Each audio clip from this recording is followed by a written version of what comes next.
We are going to take it all.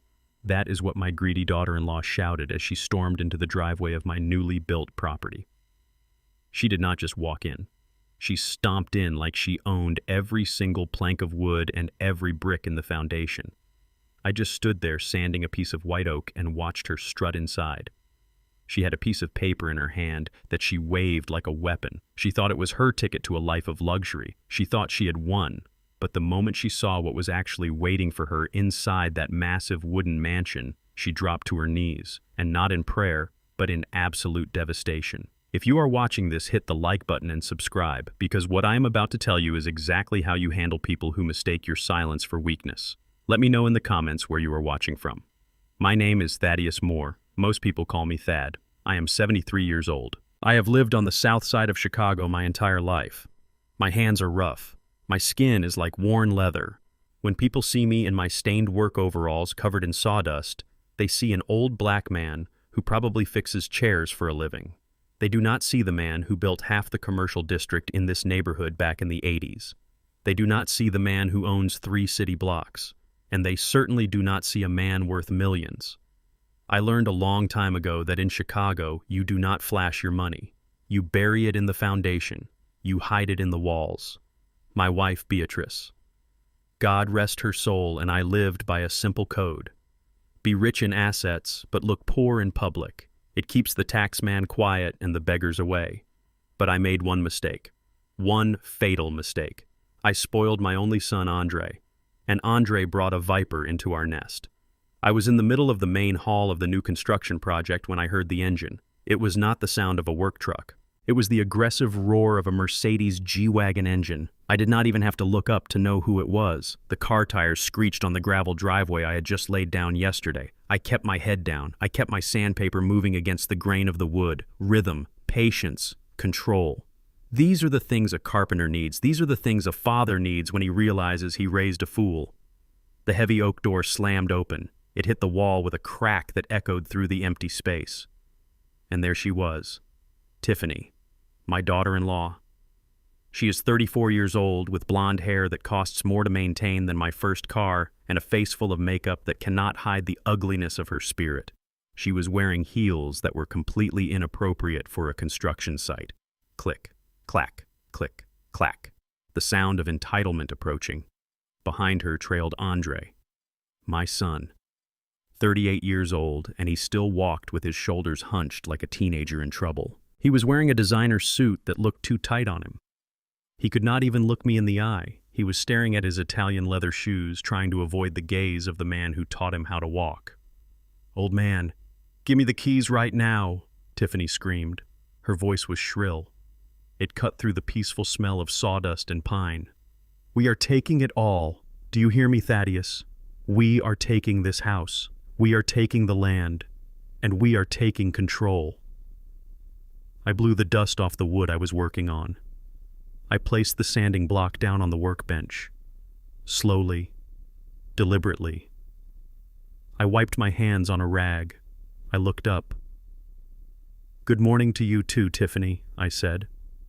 My voice was low. The voice of a man who has shouted over jackhammers and concrete mixers for 40 years. "I see you bought a new car. Is that where my retirement fund went?" She laughed. It was a cruel, sharp sound. "Don't play dumb with me, Thad. We know you are senile. We know you cannot manage your affairs anymore. Look at you. You are 73 years old playing with woodblocks in the middle of nowhere while your assets rot." She stepped closer. She invaded my personal space. She smelled of expensive perfume and desperation. She shoved a crumpled document into my chest. "Read it," she hissed. "Or can you even read anymore without those thick glasses? This is a power of attorney, and this is a transfer of assets." Andre signed it. I signed it. "And since your doctor agreed that you are showing signs of cognitive decline, we executed it this morning." I looked at Andre. He flinched. "Is this true, son?" I asked. Andre mumbled something. He shifted his weight. "Look, Dad, Tiffany says it is for the best. You know, the market is volatile, and you are getting older. We just want to protect the family legacy." "Protect it," I repeated, "or spend it." Tiffany stepped in front of Andre, blocking my view of him. She always did that. She treated him like a pet she needed to shield from the big bad world. "Shut up, old man," she spat. "Here's the reality check you need. We sold your apartment in the city this morning. The buyers are moving in on Monday. Your stuff is in a dumpster out back. Or maybe the movers stole it. I do not really care." My heart skipped a beat, not from fear, but from a cold, clear rage. That apartment was where Beatrice and I lived for 40 years. Every scratch on the floorboards had a memory. Every mark on the wall was from measuring Andre's height as he grew. "You sold my home?" I asked. The calmness in my voice seemed to unsettling her for a second, but she recovered quickly. "It wasn't a home, Thad. It was a rat hole in a bad neighborhood. We did you a favor, and now, since you are homeless, you are going to live here." She spread her arms wide, gesturing to the massive wooden structure around us. "You built this place, right?" she sneered. "Well, good news. You get to live in it, but not upstairs." "Oh, no. The master suite is for Andre and me. The guest wings are for my friends. You are going to live in the basement." The basement. She wanted to put me underground, like an unwanted piece of furniture, like a dog. "There is a nice unfinished room down there next to the boiler," she continued, a cruel smile playing on her lips. "It is warm. It is dark. It is perfect for a confused old man who needs to stay out of the way of the people who actually matter. Now hand over the master keys. We are moving in today." I looked at the document in her hand. I saw the signatures. I saw the stamp from a doctor I had never met. They had been busy. They had planned this. This was not a spur-of-the-moment decision. This was a coup, a hostile takeover of my life. For a moment I wanted to reach out and snap her neck. My hands are strong enough to break a 2x4. Snapping that delicate neck would have been easy. But Beatrice always told me, "Thad, violence is the tool of the ignorant. Use your head. Use your patience." So I did not strike. So I did not. I did not yell. I did not beg. I just reached into the pocket of my overalls. I felt the cold metal of the master key ring. "You really want this house, Tiffany?" I asked. "I do not just want it," she replied, snatching the keys from my hand before I even offered them. "It is mine. It is my palace. It is what I deserve after putting up with your family for 5 years." She turned to Andre. "Grab the bags from the car, Andre. We are home." Andre looked at me one last time. There was shame in his eyes, but it was buried under layers of cowardice. He turned and walked back to the G-Wagon. Tiffany looked at me with triumph. "Go to the basement, Thad, and stay there until I tell you to come out. I have decorators coming in an hour, and I do not want you scaring them with your dirty clothes." She spun around on her heels and marched toward the massive double doors that led to the main living area. She put the key in the lock. She turned it. The mechanism clicked. A heavy, expensive sound. I picked up my sanding block again. I blew a little dust off the surface. "Go ahead," I whispered to myself. "Open it." She pushed the doors open. She stepped across the threshold, ready to see her grand foyer. Ready to see the Italian marble floors she assumed were there. Ready to see the crystal chandelier she had dreamed of. I watched her back as she walked in. I saw her shoulders stiffen. I saw her stop dead in her tracks. Then I heard it. A gasp. A scream that got stuck in her throat. And then the sound of her knees hitting the floor. Thud. Because Tiffany did not know what this building was. She saw a mansion from the outside. She saw a palace. But I knew what I had built, and it was not a home for her. I walked slowly toward the door, wiping my hands on my rag. I stopped just behind her. "Welcome home," I said. But before I tell you what she saw that made her drop to her knees, we have to go back. We have to go back 3 months to the day I realized my son had married a monster. The day I decided that being a father did not mean being a victim. It was my 73rd birthday. And that was the night the war truly began. 3 months ago. That was when the first crack in the foundation appeared. It was my 73rd birthday, and I should have been eating barbecue ribs in my backyard with a cold beer.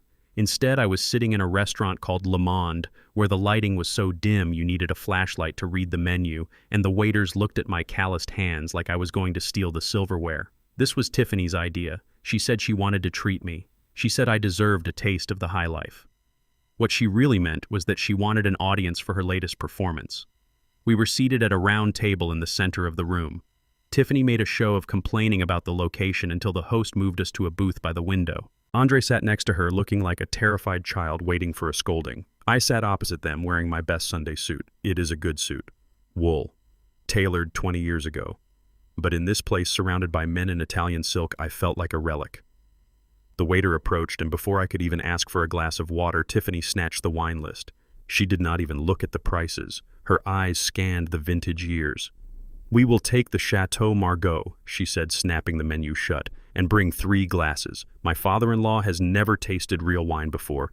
He is used to the stuff that comes in a box."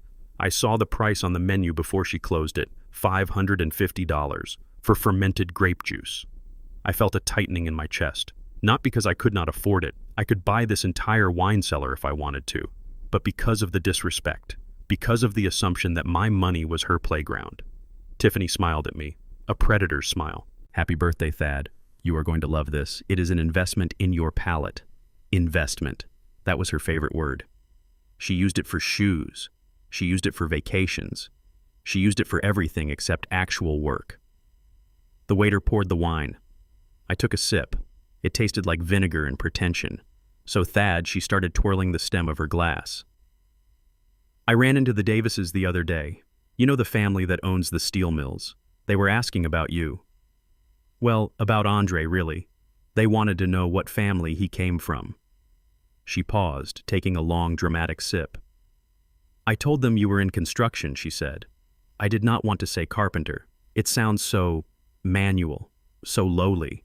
I told them you were a retired developer. It sounds much better, don't you think? Better for Andre's image." I set my glass down. Hard. "There is no shame in manual labor, Tiffany," I said. My voice was steady but gravelly. "Jesus was a carpenter. My father was a carpenter. I built the roof over your head with these hands." She waved her hand dismissively, her diamond bracelet clinking. "Oh, Thad, do not get all biblical on me. I am just saying perception is reality. In our world, people judge you by what you do, not by how much you sweat. And honestly, having a father-in-law who smells like sawdust isn't exactly opening doors for us at the country club." I looked at Andre. I waited for him to defend me. I waited for him to say that his father was a master craftsman, that his father was a legend on the South Side, that his father's sawdust paid for his college degree. Andre took a sip of his $500 wine and looked out the window. Silence. The sound of a son betraying his father without saying a word. Tiffany leaned forward. Her eyes gleamed with a sudden intensity. The insults were just the appetizer. Now came the main course. "Anyway, that is actually what we wanted to talk to you about. The future. Andre and I have a vision, Thad, a big vision. I am starting a lifestyle brand. Luxury home goods. Influencer marketing. It is going to be huge. We already have the business plan." She reached into her designer bag and pulled out a glossy folder. She slid it across the table. It hit my water glass with a clink. "We just need seed capital," she said. "And we know exactly where to get it. That old lot you own on 47th Street. The one with the old brick buildings. It is just sitting there, Thad, gathering dust. It is an eyesore in a gentrifying neighborhood." I looked at her. Really looked at her. She thought that lot was just an old piece of dirt with some crumbling bricks. She saw a vacant lot. She did not know the truth. She did not know that behind those old brick facades were 3 thriving commercial spaces I had renovated from the inside out.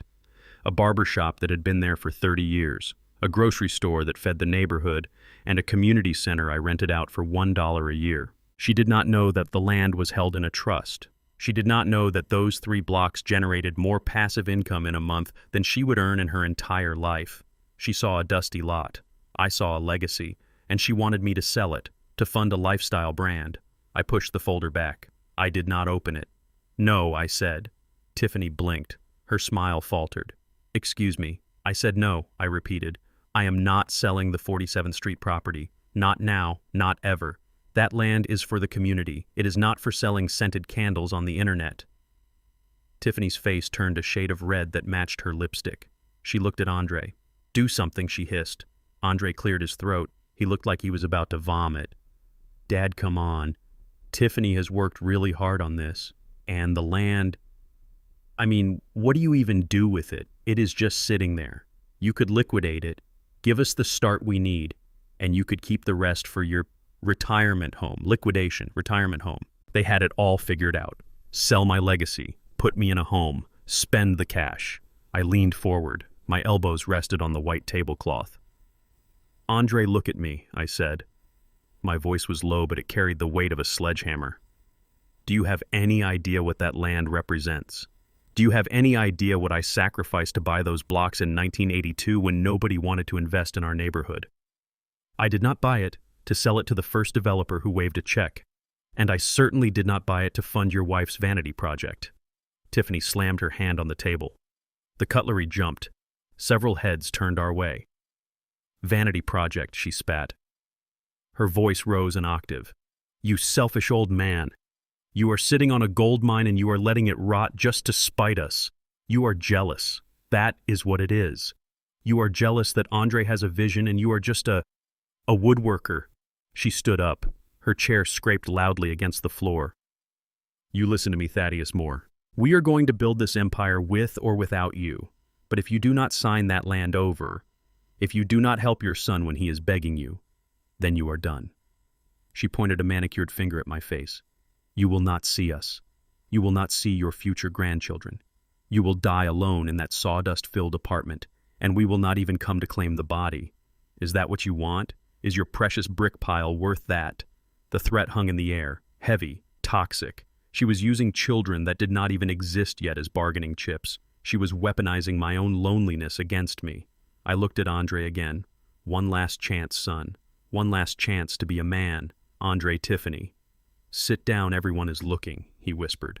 She is threatening to cut me out of your life, Andre, I said calmly. Are you going to let her do that? Andre looked at her. He looked at her anger, her fire, her control. Then he looked at me, his old, tired father. She just wants what is best for us, Dad, he muttered. Why do you have to be so stubborn? Just sell the land. That was it. The moment the cord was cut. He did not choose me. He chose the path of least resistance. He chose the viper because he was afraid of its bite. I signaled the waiter. He rushed over, sensing the tension. Check, please, I said. Tiffany scoffed. Oh, so now you are going to pay. I thought you were too principled for that. I took out my wallet. It was an old leather thing, beat up and scarred. Just like me. I pulled out my debit card. I am paying for the wine, I said. And I am paying for the meal you barely touched. Because unlike you, Tiffany, I pay my debts. And unlike you, I know the value of $1. I signed the receipt. I added a 20% tip because the waiter had to deal with her attitude. I stood up. I buttoned my jacket. You want to build an empire, Tiffany? Go ahead, I said, standing over her. Build it. But do not expect me to supply the bricks. And as for that land, you better pray I live a long time. Because the only way you are getting your hands on it is over my dead body. I turned to walk away.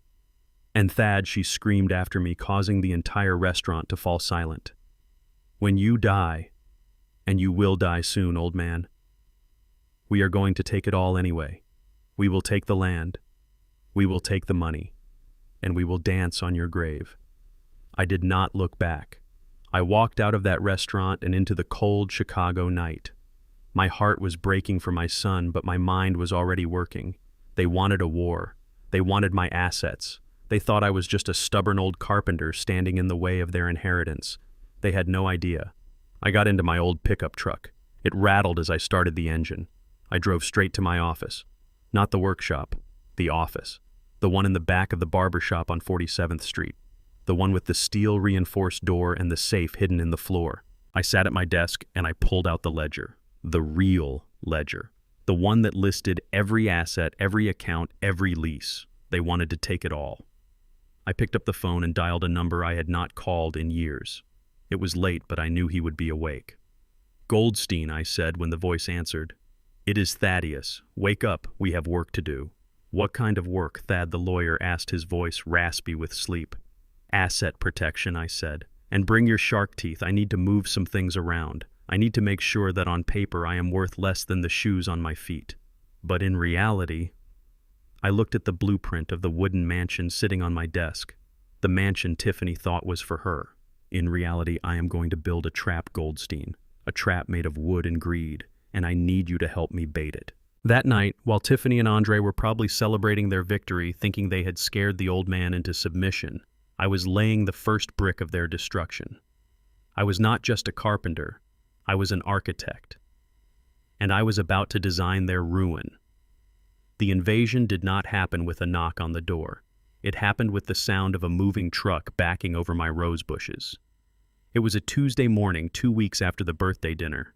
I was in the kitchen brewing my coffee black and strong when the house shook. My little wooden bungalow on the south side has stood through blizzards and heat waves for 50 years, but it shuddered under the weight of Tiffany's entitlement. I looked out the window. A massive moving van was crushing the hydrangeas Beatrice had planted 3 days before she passed. Andre was directing the driver, waving his arms like he was guiding a plane.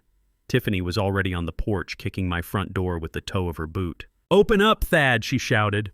"We are moving in." I opened the door. She pushed past me without a word, carrying a box labeled Shoes Summer Collection.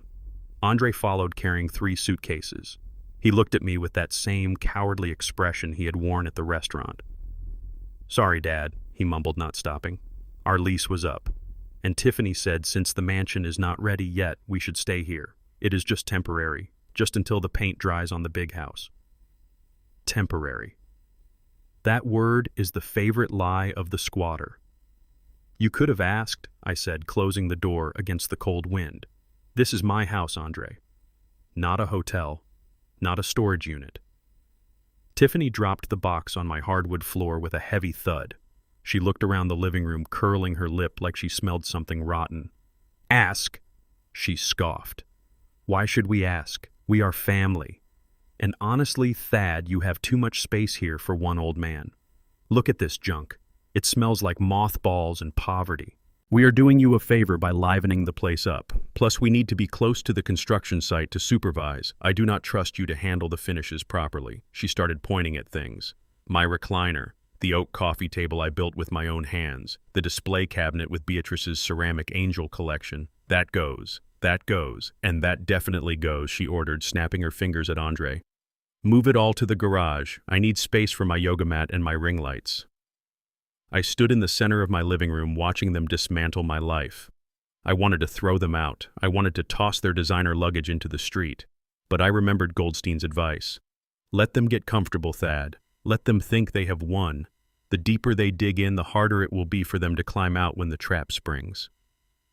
So I went to the garage, not to move my furniture, but to retrieve something else.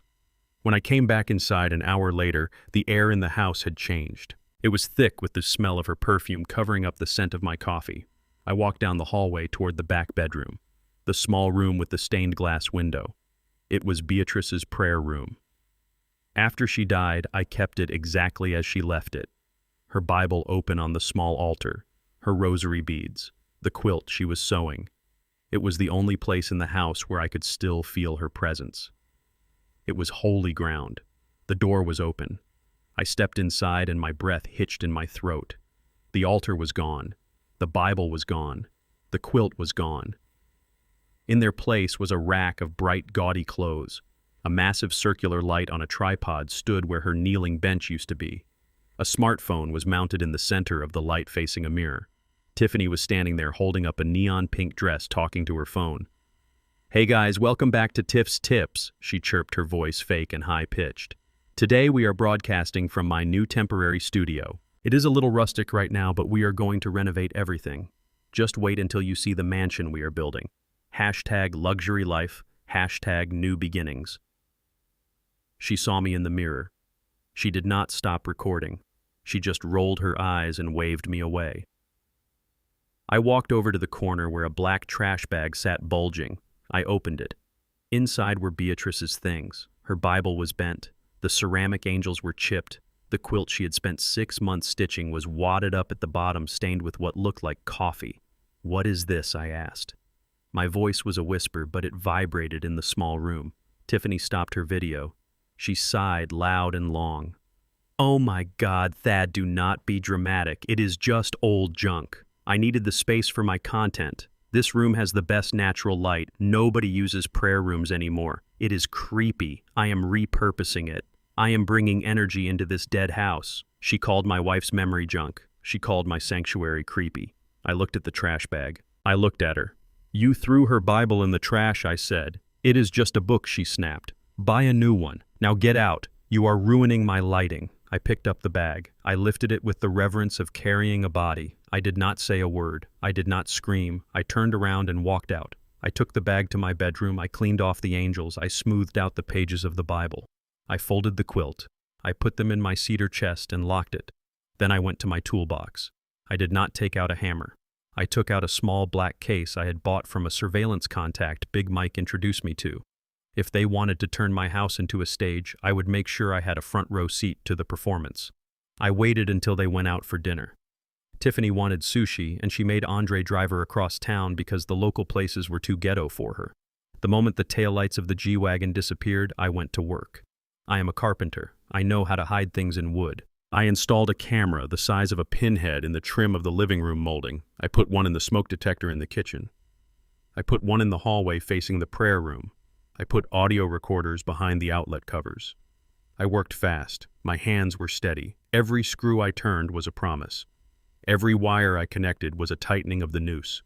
They wanted to invade my home. Fine. They were now living in a glass house, and I was the only one holding the stones. I finished just as I heard the car pull up. I sat in my recliner pretending to read the newspaper. When they walked in, they did not even greet me. They walked right past me, arguing about money. My card got declined, Andre Tiffany hissed. That is embarrassing. You said the transfer went through. It did, Andre whispered, looking at me nervously. It is just a bank hold. I will fix it tomorrow. You better, she threatened. I need to order the Italian tiles for the mansion foyer. I smiled behind my newspaper. They had no idea. Later that night, I went out to the porch. The air was cold. I pulled out my burner phone, the one Andre did not know about. I dialed Big Mike. Mike answered on the first ring. He is a man who served 10 years for robbery, but he is the most honest man I know now. He runs my construction crews. He protects my interests. Yeah, boss, Mike said. His voice was deep, like gravel rolling in a mixer. It is Thad, I said. What do you need, Thad? Is it the timber delivery for the West Side project? No, I said, looking back at the house where Tiffany was now live streaming again, screaming at her followers about haters. We are moving to Plan B, Mike. Silence on the line, then a low chuckle. Plan B. You sure, boss? That is the nuclear option. Once we pull that trigger, there is no going back. That boy of yours, he is going to get caught in the blast. He is already caught. Mike, I said, watching Andre pace back and forth in the kitchen, pouring himself a drink. He chose his side. He let her throw Beatrice's Bible in the trash. He let her call his mother's memory junk. He is not my son right now. He is just a man who owes a debt, and I am collecting. All right, Mike said. I will make the calls. I will freeze the supply lines, and I will get the boys ready for the show. When does it go down? Soon, I said. But first I need to let them hang themselves a little higher. I hung up. I went back inside. The house was quiet now. They had gone to bed in the guest room, which they had complained was too small. I walked past my bedroom door. It was slightly ajar. I always keep it closed. I pushed it open silently. The light from the hallway cut across the floor. Tiffany was there. She was on her knees in my closet. She had pulled my heavy steel safe out from the back corner. She was spinning the dial. Her ear was pressed against the cold metal. She looked like a common thief. She was trying combinations. Birthdays, probably. Andre's birthday. My birthday. Beatrice's death day. She did not see me standing in the doorway. She was too focused on her greed. She thought my millions were in there. She thought she would find stacks of cash or deeds to land. I watched her for a full minute. I watched her frustration grow. I watched her kick the safe when it did not open. Damn, old man, she whispered. What is the code? Where is the money? She did not know the safe was empty. I had moved everything to the bank vault 3 days ago. The only thing in there was a single envelope with a letter inside addressed to Andre. A letter that explained exactly why he was being disinherited. I cleared my throat. Tiffany jumped like she had been shot. She spun around, her eyes wide with terror, then instantly narrowing into anger. She stood up, brushing dust off her knees. She did not apologize. She did not look ashamed. You should not sneak up on people, Thad, she snapped, trying to regain her composure. I was looking for extra blankets. It is freezing in this dump. In my safe, I asked calmly. You think I keep wool blankets in a fireproof steel box? She crossed her arms. Her face was hard. I know you have money hidden, Thad. Andre told me about the cash jobs you used to do. You are hoarding it, and that is selfish. We need it for the house, for the family. I was just going to borrow it for the greater good. Borrow it, like she borrowed my home, like she borrowed my dignity. It is empty, Tiffany, I said. She laughed, a dry, humorless sound. Yeah, right. You are lying. But do not worry. I will figure it out. I always figure it out. She pushed past me, bumping my shoulder hard. Go to sleep, old man, she said, walking down the hall. You look tired, and you are going to need your rest. Tomorrow is a big day. We are meeting with your lawyer to sign the land transfer. Do not forget. She slammed the guest room door. I stood in the hallway alone. I looked at the camera hidden in the smoke detector above my head. The little red light blinked once. It had recorded everything. The attempt to break in, the admission of intent to steal.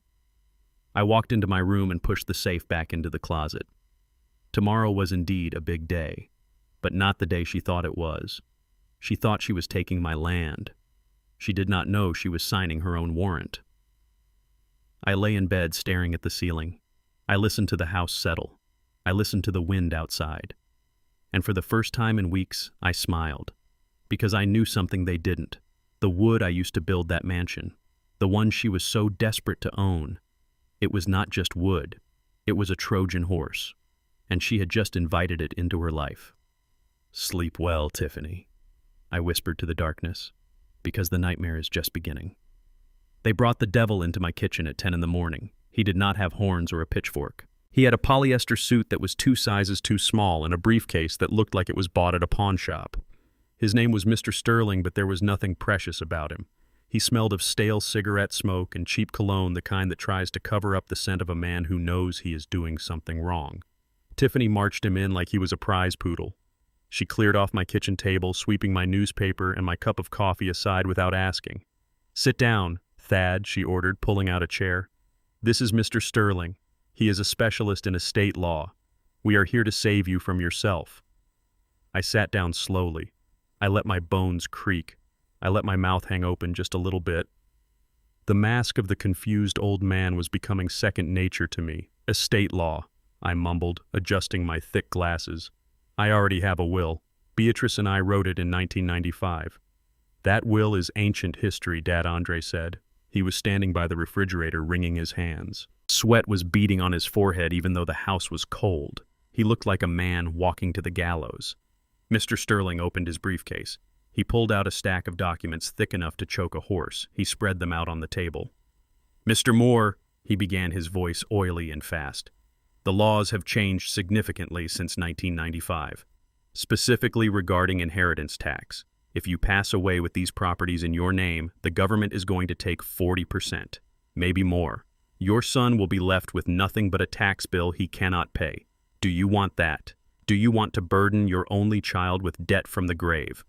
I looked at the papers. They were full of legal jargon. Transfer of deed, irrevocable trust, grant of power. I looked at Andre. Is that true, son? The government is going to take it all. Andre looked at Tiffany. She nodded sharply. A command. Yes, Dad. Andre lied, his voice cracking. It is a disaster waiting to happen. The only way to fix it is to transfer the title of the land to us now.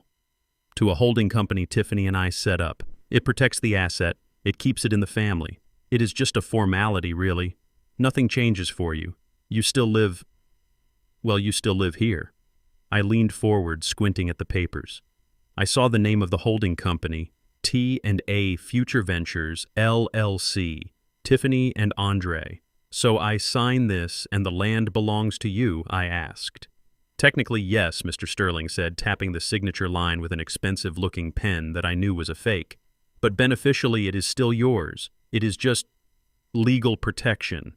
I reached out my hand, trembling. I touched the paper. It felt like cold skin.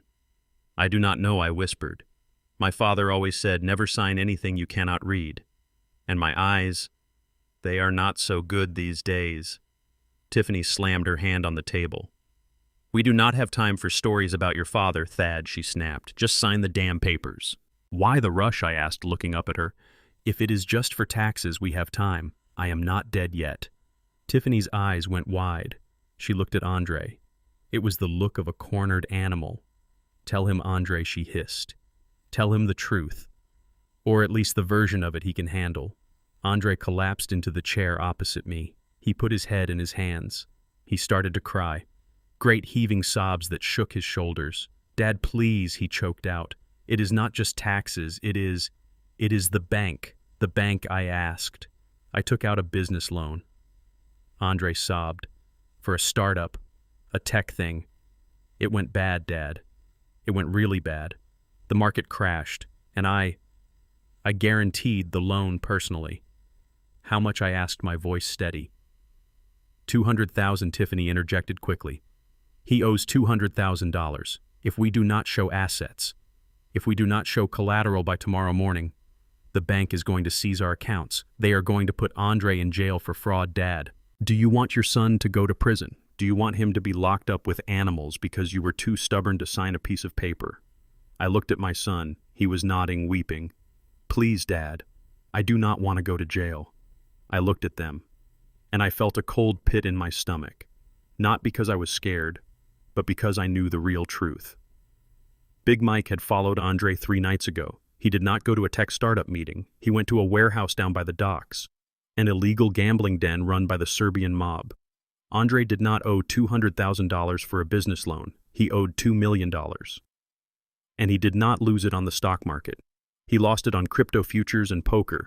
He was not afraid of the bank. He was afraid of having his legs broken, or worse. He was lying to me.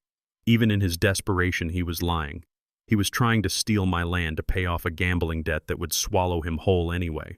You want me to sign my life's work away to save you from a bad business deal? I asked slowly.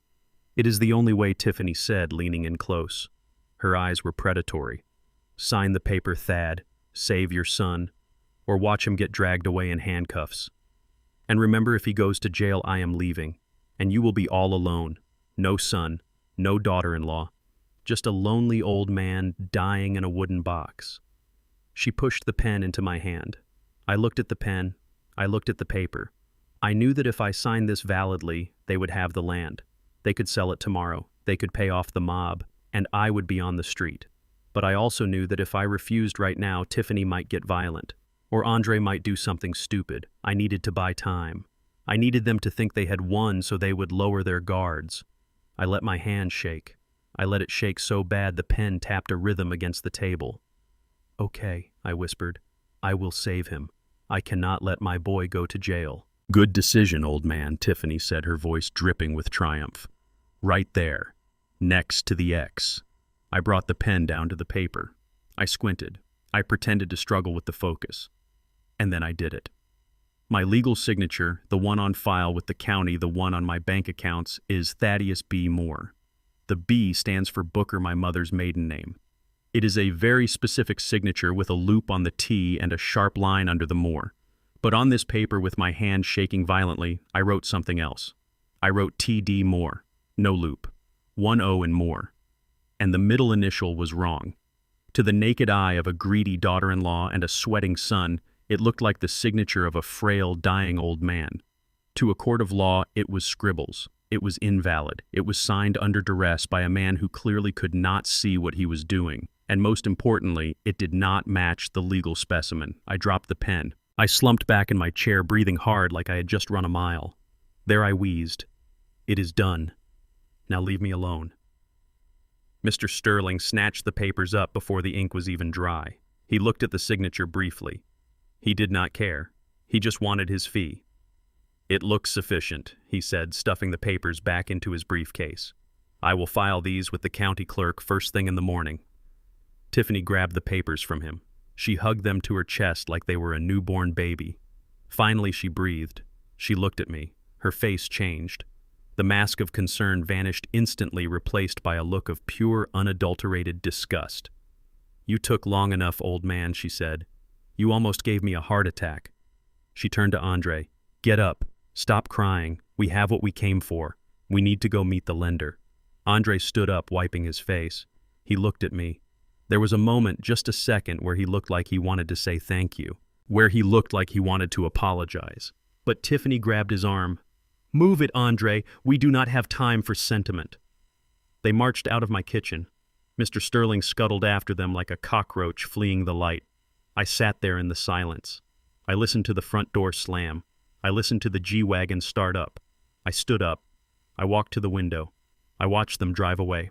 I saw Tiffany pull out her phone. I saw her laughing. I knew exactly who she was calling. Her mother. A woman just as vile as she was, who lived in Florida and thought she was aristocracy because she owned a condo with a pool. I pulled out my own device, a small surveillance monitor I kept in the kitchen drawer. I switched the audio feed to the bug I had planted in Andre's car the day they moved in. The sound crackled, and then Tiffany's voice filled my kitchen. Clear as a bell. "Mom," she was shouting. "We did it. The old fool signed. Yes, everything. The commercial lots. The land under the new mansion. All of it." I listened. I poured myself a fresh cup of coffee. He was shaking so bad, Mom, it was pathetic, she laughed. "He thinks he is saving Andre from the bank. He has no idea. We are going to liquidate the commercial blocks by Friday. That pays off the debt. And the mansion? Oh, the mansion is all ours." She paused, listening to her mother. "What about Thad?" she said. "Oh, do not worry. As soon as the title transfer is recorded, we are putting him in Shady Pines. You know that state-run facility off the highway? The one that smells like bleach and urine? Yeah, that one. He won't last 6 months. And then, champagne on the yacht. Mom. Champagne on the yacht. The old man is finished, Mom. He is done." I turned off the monitor. I took a sip of my coffee. It was hot, bitter, just the way I like it. "Finished," I said to the empty room. I walked over to the calendar on the wall. I circled Friday. That was the day the title transfer would hit the county clerk's office, and that was the day my lawyer Goldstein would be waiting with an injunction proving that the signature was forged and that the man who signed it was medically diagnosed with visual impairment, a diagnosis I had secured from my optometrist 3 days ago just for this moment. But more importantly, Friday was the day the real creditors, the ones Andre actually owed money to, would find out that he did not own the land he promised them. Tiffany thought she had a golden ticket. She had just signed a death warrant. I washed my cup, I dried it, I put it away. Then I went to the closet and put on my work boots. I had a mansion to finish building. And I had a special project to complete in the basement, a little surprise for when they came to drag me away. They thought the old man was finished. The old man was just getting started. The basement of a house tells you the truth that the upper floors try to hide. Upstairs it is all paint and polish and sunlight, but down here it is concrete and shadows and the heavy silence of the earth pressing in on all sides. I was down in the belly of the beast 3 days after I signed that fake signature checking the load-bearing joists. I had built this foundation to hold up a school, but Tiffany thought it was holding up her ego.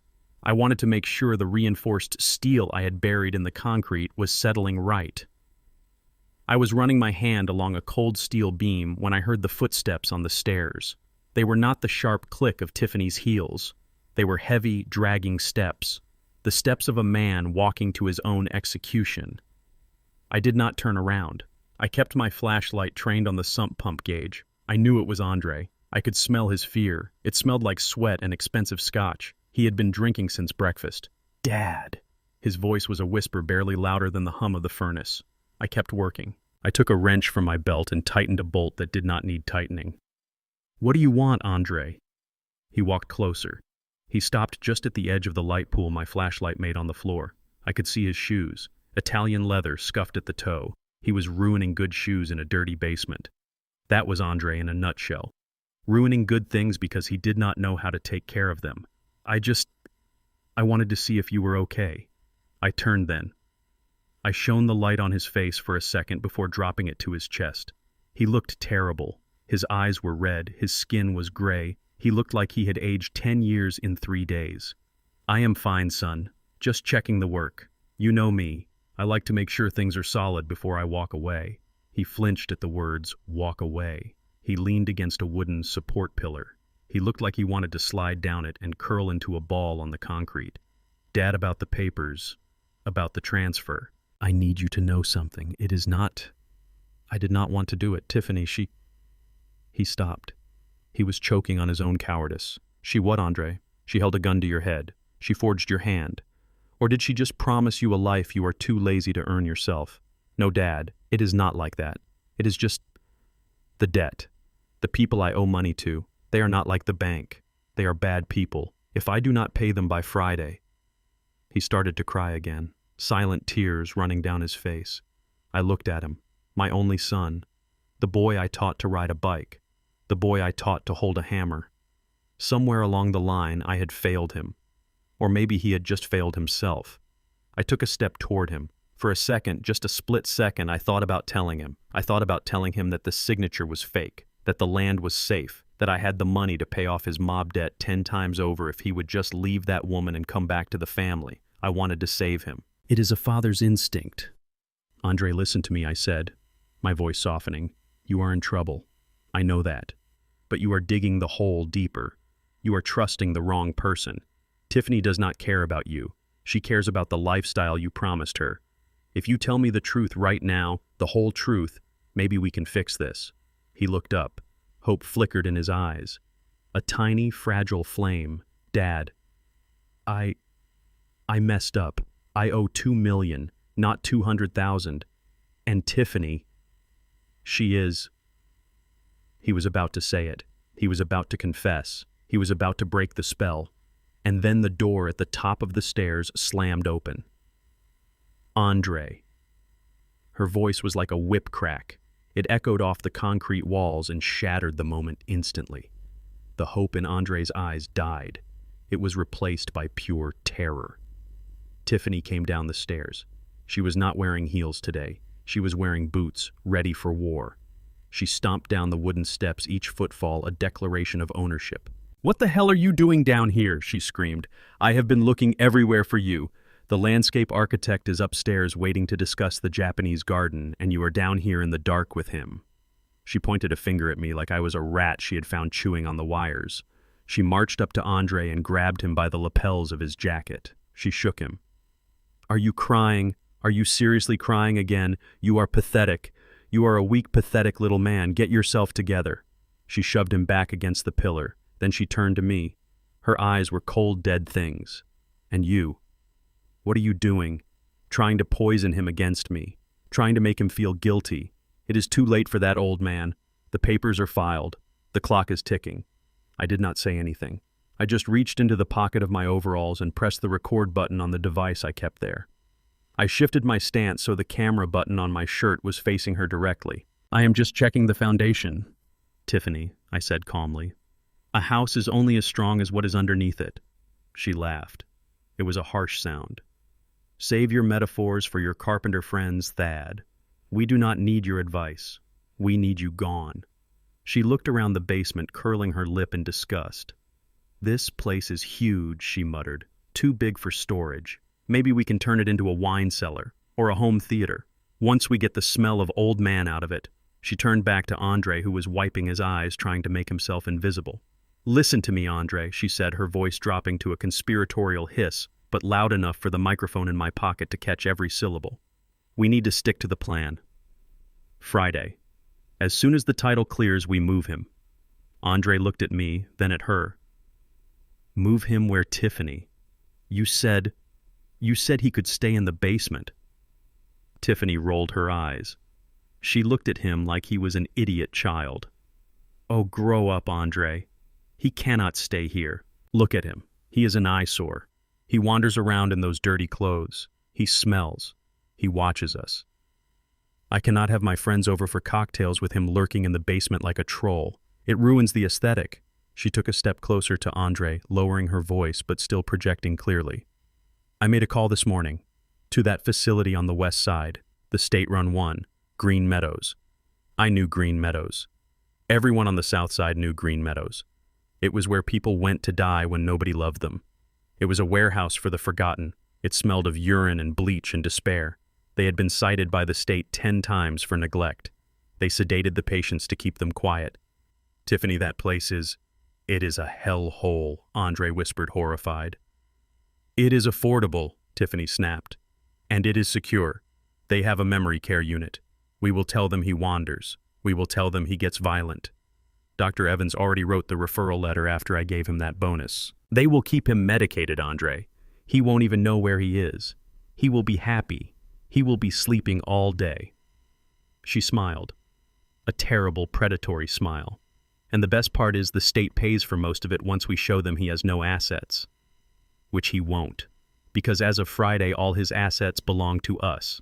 We get the mansion, we get the commercial rents, we pay off your Serbian friends, and we live the life we deserve. And he fades away. She looked at me. She did not know she was looking at her executioner. She thought she was looking at a victim. "Do you hear that, Thad?" she said, raising her voice. "We found you a nice home, new friends, bingo nights. You are going to love it. Much better than living in a basement." I looked at her. I memorized her face. I wanted to remember exactly what evil looked like when I destroyed it. "You have it all figured out, don't you, Tiffany?" I said softly. "I do," she replied. "Because unlike you and your son, I am a closer. I do what needs to be done." She grabbed Andre's hand. "Come on. The landscaper charges by the hour. Leave him to his dust." She pulled Andre toward the stairs. He stumbled, following her like a dog on a leash. He paused on the first step. He looked back at me. I waited. I waited for him to say no. I waited for him to say, "That is my father, and you will not put him in a state home." I waited for him to be the man I raised. He looked at me. His eyes were full of tears, full of shame, full of regret, but he did not say a word. He turned his head and followed her up the stairs. I listened to their footsteps fade. I listened to the door at the top of the stairs slam shut. I stood there in the silence of the basement. The recording device was still running in my pocket. It had caught everything. The conspiracy, the bribery of a doctor, the plan to commit fraud against the state, the admission of the gambling debt. It was enough to send them both to prison for 10 years. But that was not what hurt. What hurt was the silence of my son. He had heard her plan to put me in a place where they drug old men into oblivion. He had heard her plan to steal everything I worked for, and he had walked away. I reached into my pocket and stopped the recording. I looked at the concrete floor. I looked at the strong wooden beams I had placed with my own hands. I had built this house for a family, but there was no family here, just a parasite and a host. I took a deep breath. The air tasted cold and metallic. I was done. The father in me died in that basement. The man who made excuses for his son died in that basement. All that was left was Thaddeus Moore, the businessman, the survivor, the man who knows that when a piece of wood is rotten, you do not try to save it. You cut it out, you burn it, and you build something new in its place. I walked over to the corner of the basement where my tool bench was. I picked up a heavy sledgehammer. I weighed it in my hand. I did not use it, not yet, not. Instead, I picked up my phone. I dialed Big Mike. "They are moving to Phase 3, Mike," I said. "Friday is the day." "Copy that, boss," Mike said. "The boys are ready." "And Mike," I added, my voice flat and hard. "Yeah, Thad, there is no son anymore. Andre is just another liability. Treat him accordingly." Silence on the line, then a soft sigh. "Understood, boss. I am sorry." "Do not be," I said. He made his choice. Now I am going to make mine. I hung up. I walked up the stairs. I turned off the basement light. I left the darkness behind me. I had a show to prepare for, and I needed to make sure my costume was perfect for the final act. They wanted a senile old man. I would give them King Lear. But this time the king would not die in the end. The king would be the only one left standing. Saturday arrived with a parade of luxury cars navigating the mud of the construction site. Tiffany called it an exclusive hard-hat open house. She had sent out invitations printed on heavy cardstock with gold leaf lettering to every socialite and wannabe influencer in Chicago.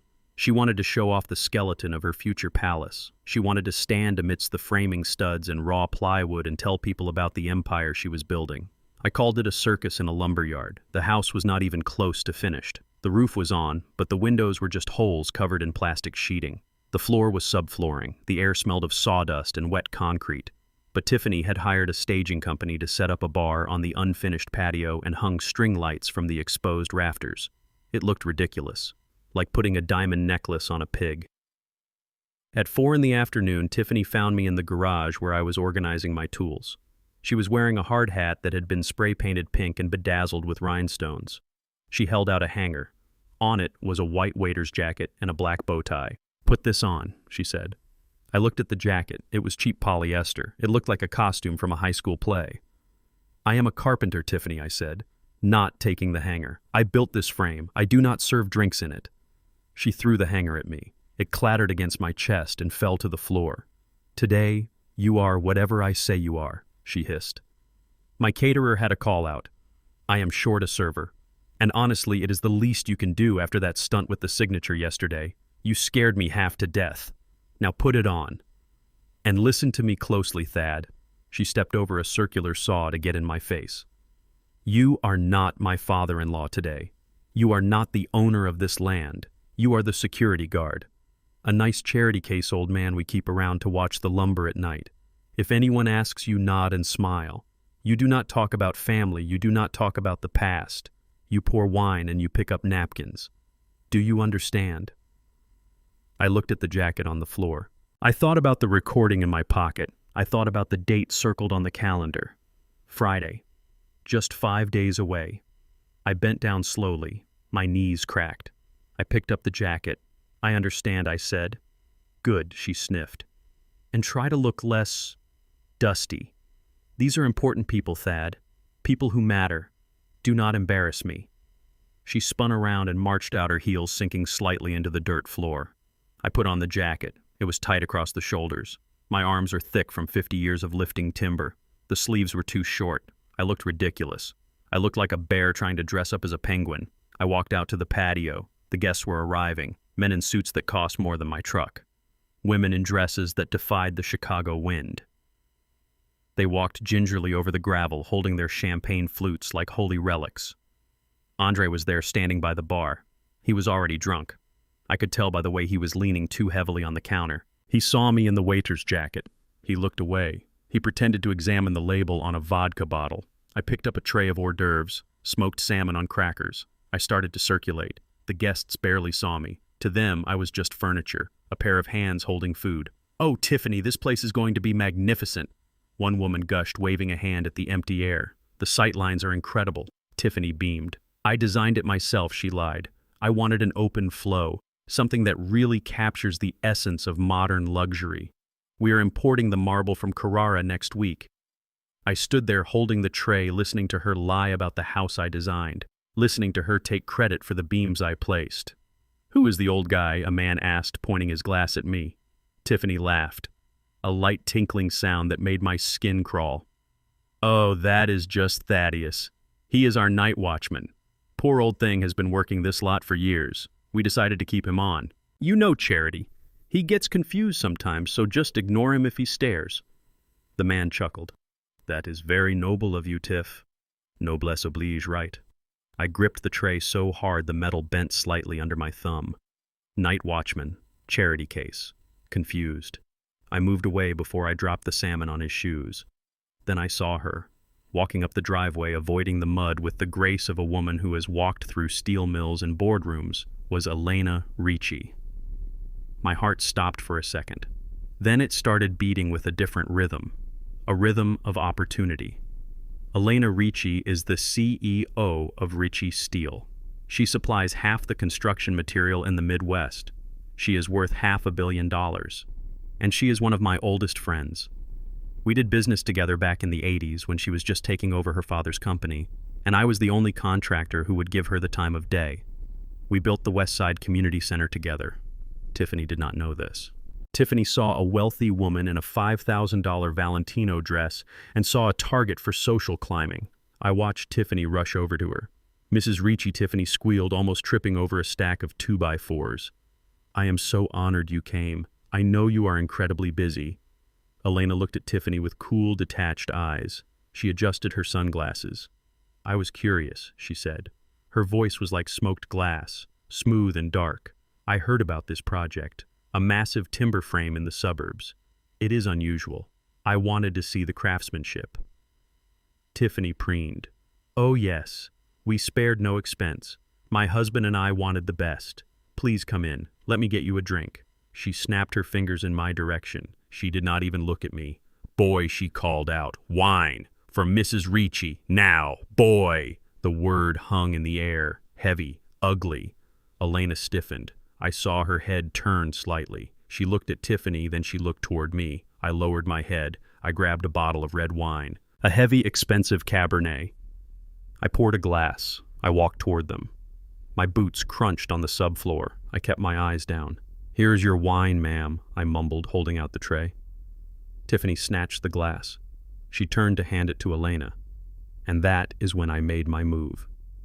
I did not trip. I am not clumsy. I have walked on beams 50 feet in the air without a harness. I do not stumble. But I let my foot catch on a loose nail head. I let my shoulder dip. I let the tray tilt. The bottle of wine, which I had left uncorked on the tray, slid. It tipped. And a river of dark red liquid launched itself into the air. It missed Tiffany completely. It hit Elena Ricci square in the chest. The splash was spectacular. The wine soaked into the white silk of her bodice, instantly turning it the color of fresh blood. It dripped down her skirt. It splattered onto her shoes. The silence that followed was absolute. The music seemed to stop. The chatter died. Every eye in the place turned to us. Tiffany screamed. It was a sound of pure horror. Not for Elena, but for her social standing. "You idiot," she shrieked. "You senile, clumsy old fool. Look what you did. That is a Valentino." She grabbed a napkin and started scrubbing at Elena's chest, making it worse. Elena did not scream. She did not move. She just looked down at her dress, then up at me. I stood there, the empty tray hanging from my hand. "I am so sorry, ma'am," I said. My voice was calm. "My arthritis. My hands just let go." Tiffany pushed me hard. I stumbled back. "Get out," she screamed. "Get out of my sight. You are fired. You are useless. Get in the kitchen right now before I have you arrested." She turned back to Elena, frantic. "Mrs. Ricci, I am so sorry. I do not know why we keep him around. He is just a charity case. I will pay for the dress. I will pay for everything. Please forgive us." Elena gently pushed Tiffany's frantic hands away. She was calm, terrifyingly calm. "It is just wine," she said. She looked at me. Her eyes locked with mine. There was no anger in them. There was recognition. And there was a question. She stepped toward me, ignoring Tiffany completely. She leaned in close, pretending to inspect the damage on her skirt, but her face was next to my ear. "Thaddeus," she whispered so low only I could hear. "That was a waste of a good vintage. What is the play here, boss? Why are you wearing that monkey suit?" I did not answer. I just winked. Elena pulled back. A tiny smile played on her lips. She turned to Tiffany. "Do not worry about the dress," she said. "Accidents happen, especially on active construction sites. Perhaps you should be more careful about who you treat as charity." Tiffany did not understand. She was too busy hyperventilating. "Get him out of here, Andre," she yelled. "Get him into the kitchen, now!" Andre grabbed my arm. He dragged me away. He was gripping me hard, his fingers digging into my bicep. He was shaking. "Jesus, Dad," he hissed as he pulled me through the crowd. "Why? Why do you have to ruin everything?" I did not say anything. I just let him drag me. I saw the guests whispering. I saw them laughing behind their hands. Not at me. At the spectacle. At the chaos. He shoved me into the temporary kitchen they had set up in the garage. It was full of catering boxes and dirty dishes. "Stay here," he ordered. "Do not move. Do not breathe. Tiffany is going to kill you." He stormed out, slamming the door. I stood there in the semi-darkness.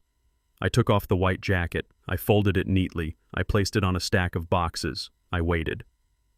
10 minutes later, the door flew open. Tiffany came in. She looked like a demon. Her makeup was smeared. Her eyes were wild. She had lost her audience, and now she needed a punching bag. She marched up to me. She did not speak. She did not yell. She raised her hand and she slapped me. Hard. Her ring cut my cheek. My head snapped to the side. The taste of copper filled my mouth. It was a good slap. A strong slap. The kind of slap that ends a marriage or starts a war. She stood there, breathing heavy, her chest heaving. "You are done," she whispered. "You are done living in my house. You are done eating my food. Tonight you sleep in the shed. And tomorrow I am driving you to Green Meadows myself. I do not care what the paperwork says. I do not care about the law. You are going to rot in that asylum if it is the last thing I do." I slowly turned my head back to face her. I touched my cheek. I looked at the blood on my finger. I did not hit her back. I did not scream. I just looked at her. "Is that it, Tiffany?" I asked quietly. Is that all you have got?" She looked at me, confused by my lack of fear. "Just get out of my sight," she spat. I walked past her.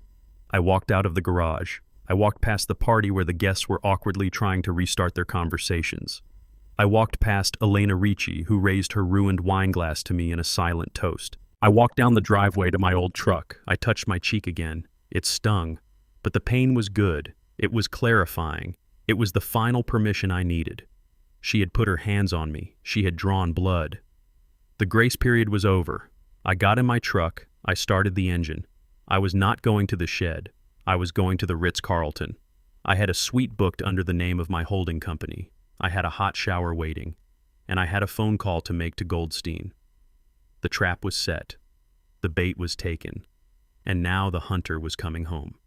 Friday could not come fast enough. The morning after my daughter-in-law slapped me, I did not wake up in a cold shed surrounded by lawnmowers and spiders. I woke up in a king-sized bed at the Ritz-Carlton. The sheets were Egyptian cotton. The room smelled of lavender and old money.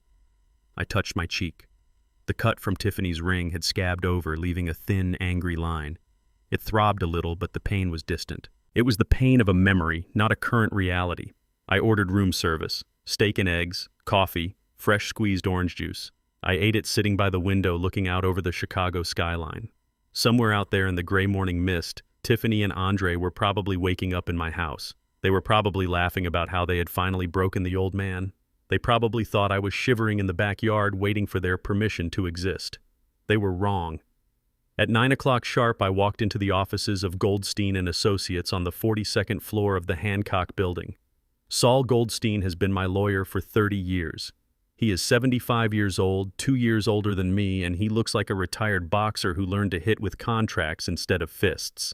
He wears three-piece suits that cost more than a Honda Civic, and he has a smile that makes insurance adjusters wet their pants. "Thaddeus," he said, standing up from his mahogany desk, "you look like hell. And who hit you?" I sat down. I did not waste time with pleasantries. "My daughter-in-law," I said. Saul's eyes narrowed. The playful sparkle vanished, instantly replaced by the cold, hard stare of a predator sensing blood. "Assault," he asked. "Assault, battery, and elder abuse," I replied. "But that is for later, Saul. Today we are talking about money and land." I reached into my jacket pocket and pulled out a copy of the document they had forced me to sign. The transfer of deed. The one with my shaky fake signature. I slid it across the polished desk. "They think this gives them the land," I said. "They think they own the commercial blocks. They think they own the mansion site. They filed it yesterday." Saul picked up the paper. He put on his reading glasses. He scanned the document. Then he started to laugh. It was a dry, raspy sound like dry leaves scraping together. "This is adorable," he said. "T.D. Moore, very creative, Thad. But even if you had signed this in your own blood with a notary witnessing it, it would not matter." He tossed the paper back onto the desk with contempt. "Because you cannot transfer what you do not own," he said, leaning back in his chair. "Exactly," I said. "See, Andre and Tiffany made a classic amateur mistake. They assumed. They assumed that because my name was on the mailbox, my name was on the deed. They assumed that because I built the buildings, I held the title personally.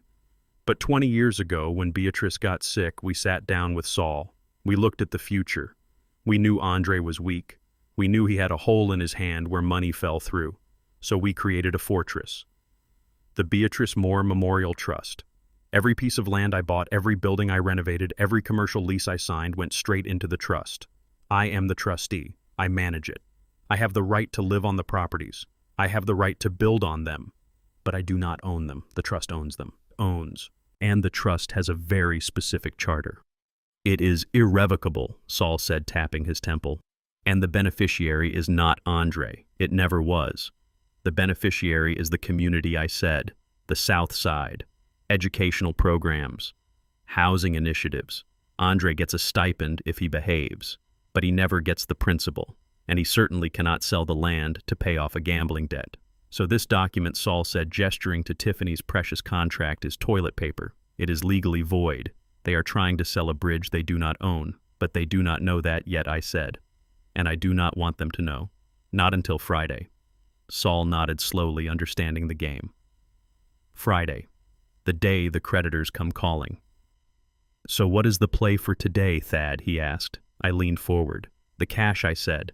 "They have my credit cards. They have access to the joint checking account I used to run the household. Tiffany has been bleeding it dry. I want to cut the flow." Saul turned to his computer. His fingers flew across the keyboard. "Okay, let us look at the liquid assets. We have the operating account for the construction. We have your personal savings. We have the investment dividends. Total liquidity right now is sitting at," he whistled, "$4.2 million. A good year, Thad." "Move it," I said. "Where to?" Saul asked. "Switzerland," I said. "Or the Caymans. I do not care. Just get it out of the domestic jurisdiction. Get it somewhere Tiffany cannot touch it even if she hires a team of hackers. I want it gone, Saul. I want it to vanish like smoke." Saul typed a few commands. He looked at me over the rim of his glasses. "You know this is the nuclear option, Thad. Once I initiate this wire transfer, your local accounts will be empty. Your cards will decline. The automatic payments for the utilities at your house, the ones Tiffany is currently enjoying, they will bounce." "Good," I said. "Let them sit in the dark." And Andre Saul asked softly, "He is an authorized user on the Platinum card, the one with the $50,000 limit." "Cancel it," I said without hesitation. "Revoke his authorization and report the card as compromised." "Compromised," Saul repeated. "Yes," I said, touching the cut on my cheek. "I was coerced. I was under duress. My financial security has been compromised by a hostile actor. Kill the card, Saul." Saul hit the enter key. "It is done," he said. "The wire is initiated. The funds will be in Zurich by lunchtime." I watched the screen. I watched the numbers drop. 4 million, 2 million, 0. "Wait," I said. Saul paused. "Leave something," I said. "How much?" I thought about the $500 wine. I thought about the $700 allowance she offered the mother in that other story I heard once. I thought about the value they placed on me. $100, I said. 100, Saul asked, raising an eyebrow. 100, I confirmed. Enough to buy a tank of gas and a cheap meal. I want them to see that number. I want them to see exactly what I think they are worth. Saul smiled. He typed in the amount. $100.00 remained in the account. The rest was gone, safe, untouchable. Now I said, standing up. We wait for the scream. I did not have to wait long. Across town in a showroom called Marble and Stone, Tiffany and Andre were standing in front of a slab of Italian Calicotta gold marble. It was white with thick gray and gold veining. It cost $12,000 for the slab. Tiffany wanted 3 of them for the master bathroom. I know this because I was listening. The bug in Andre's pocket was transmitting clear audio to my phone, which was resting on Saul's desk. This is perfect, Tiffany was saying, her voice echoing in the showroom. It screams luxury. Andre, give the man the card. We need this delivered by tomorrow. I heard the rustle of clothing. I heard Andre pull out his wallet. Here you go, Andre said, sounding confident for the first time in days. Put it on the Amex and add the expedited shipping. I heard the beep of the card reader, then silence, then a second beep. I am sorry, sir. The salesman said, his voice polite but firm. It declined. Tiffany laughed, a nervous, annoyed laugh. Do not be silly. That is a platinum card. It has no limit. Try it again. You probably put the chip in wrong. I heard the beep again. Declined, the salesman repeated. It says, pick up card. Contact issuer. What does that mean? Tiffany shrieked. Andre, what did you do? Did you forget to pay the bill? No, Andre stammered. It is autopay. It is Dad's account. It is always paid. Here, try mine, Tiffany snapped. She slapped her own card down, the one she had paid off using my money last month. Beep, declined. What is going on? She screamed. I sat in Saul's office and I took a sip of water. The salesman's voice dropped an octave. Ma'am, I am sorry, but the system is showing insufficient funds on both cards. Insufficient funds, Tiffany yelled. Do you know who we are? My father-in-law owns half of the South Side. We have millions. Not anymore, you don't, I whispered to the empty office. Andre, check the app, Tiffany ordered. Check the bank balance right now. This is a mistake. A glitch. I heard Andre fumbling with his phone. I heard his heavy breathing. Okay, logging in, he muttered. Okay, here it is. The main account. It should have... Silence. Long, terrible silence. Tiffany hissed, "What does it say?" Andre's voice was a ghost, a whisper of pure terror. $100. What Tiffany asked. $100. Andre repeated, his voice rising in panic. "That is it, Tiff. That is all there is. The savings, the checking, the investment dividends, it is all zero. Just $100 in the checking." "No," Tiffany screamed. "No, that is impossible. He had millions. He told us." "We saw the statements. Where did it go?" "I do not know." Andre wailed. "It says, wire transfer, external. Zurich. Tiffany screeched. "Why would he send money to Zurich? He is a carpenter, Andre. He does not know where Zurich is. He has been hacked." "That is it. He has been hacked. We have to call the bank. We have to stop this." And then the realization hit her. I could hear it in the silence that followed. "Or," she whispered, "or he knows." "He cannot know." Andre said, desperate to believe the lie. He signed the papers, Tiff. He is confused. He probably clicked on a spam email or something. "Call the bank," Tiffany ordered. "Fix this, Andre. Fix this right now, or so help me. God, I will leave you right here in this tile shop." I looked at Saul. Saul looked at me. "Showtime," Saul said. He picked up his office phone. He dialed Andre's number. I heard Andre's phone ring through the bug. "Hello," Andre answered, breathless. "Is this the fraud department?" "No, mister." More Saul said, his voice smooth and deadly. "This is Saul Goldstein, your father's attorney."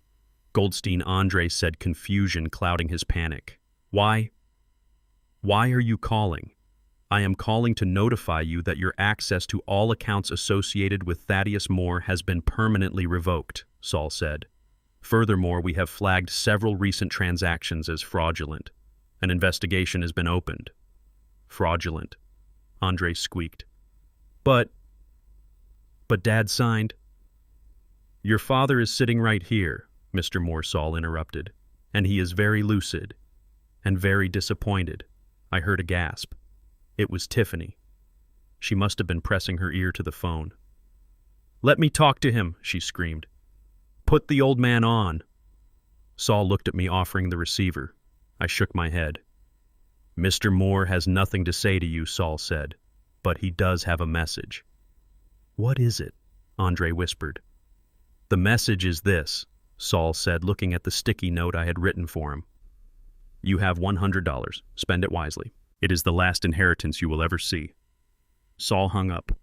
Through the bug, I heard the sound of a phone hitting the floor. Then I heard a scream that sounded like glass shattering.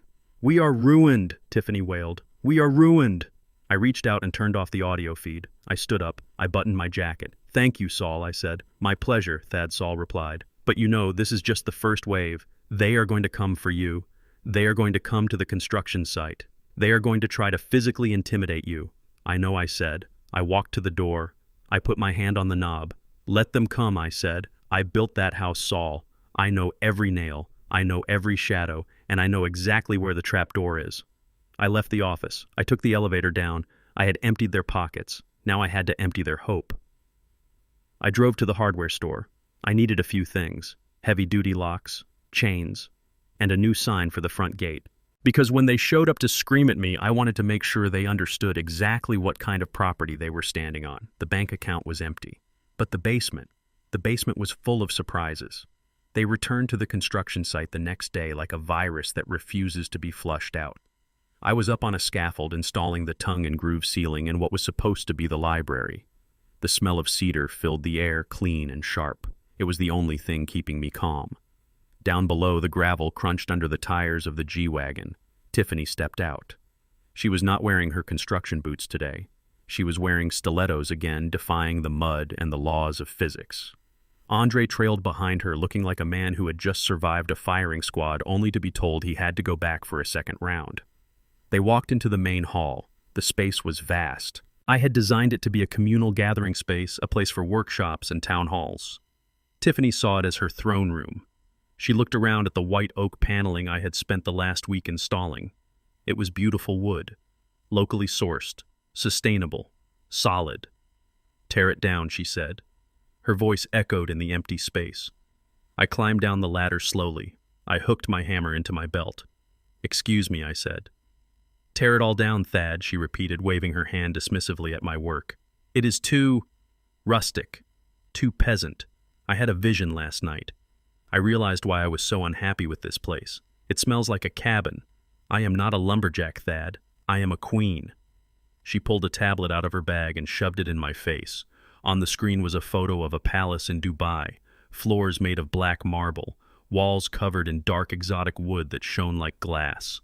"This is what I want," she declared. "Gaboon ebony for the walls, and for the floors, Italian calicotta viola. The purple vein kind. I want it everywhere. The foyer, the hall, the kitchen." I looked at the picture. Then I looked at her. "Tiffany," I said, my voice steady, "do you have any idea what Gaboon ebony costs? It is an endangered wood. It has to be imported. And calicotta viola, you are talking about $300 a square foot just for the material." She smiled. It was the smile of a shark sensing blood in the water. "I do not care about the cost, Thad. We have the assets now. We have the deed.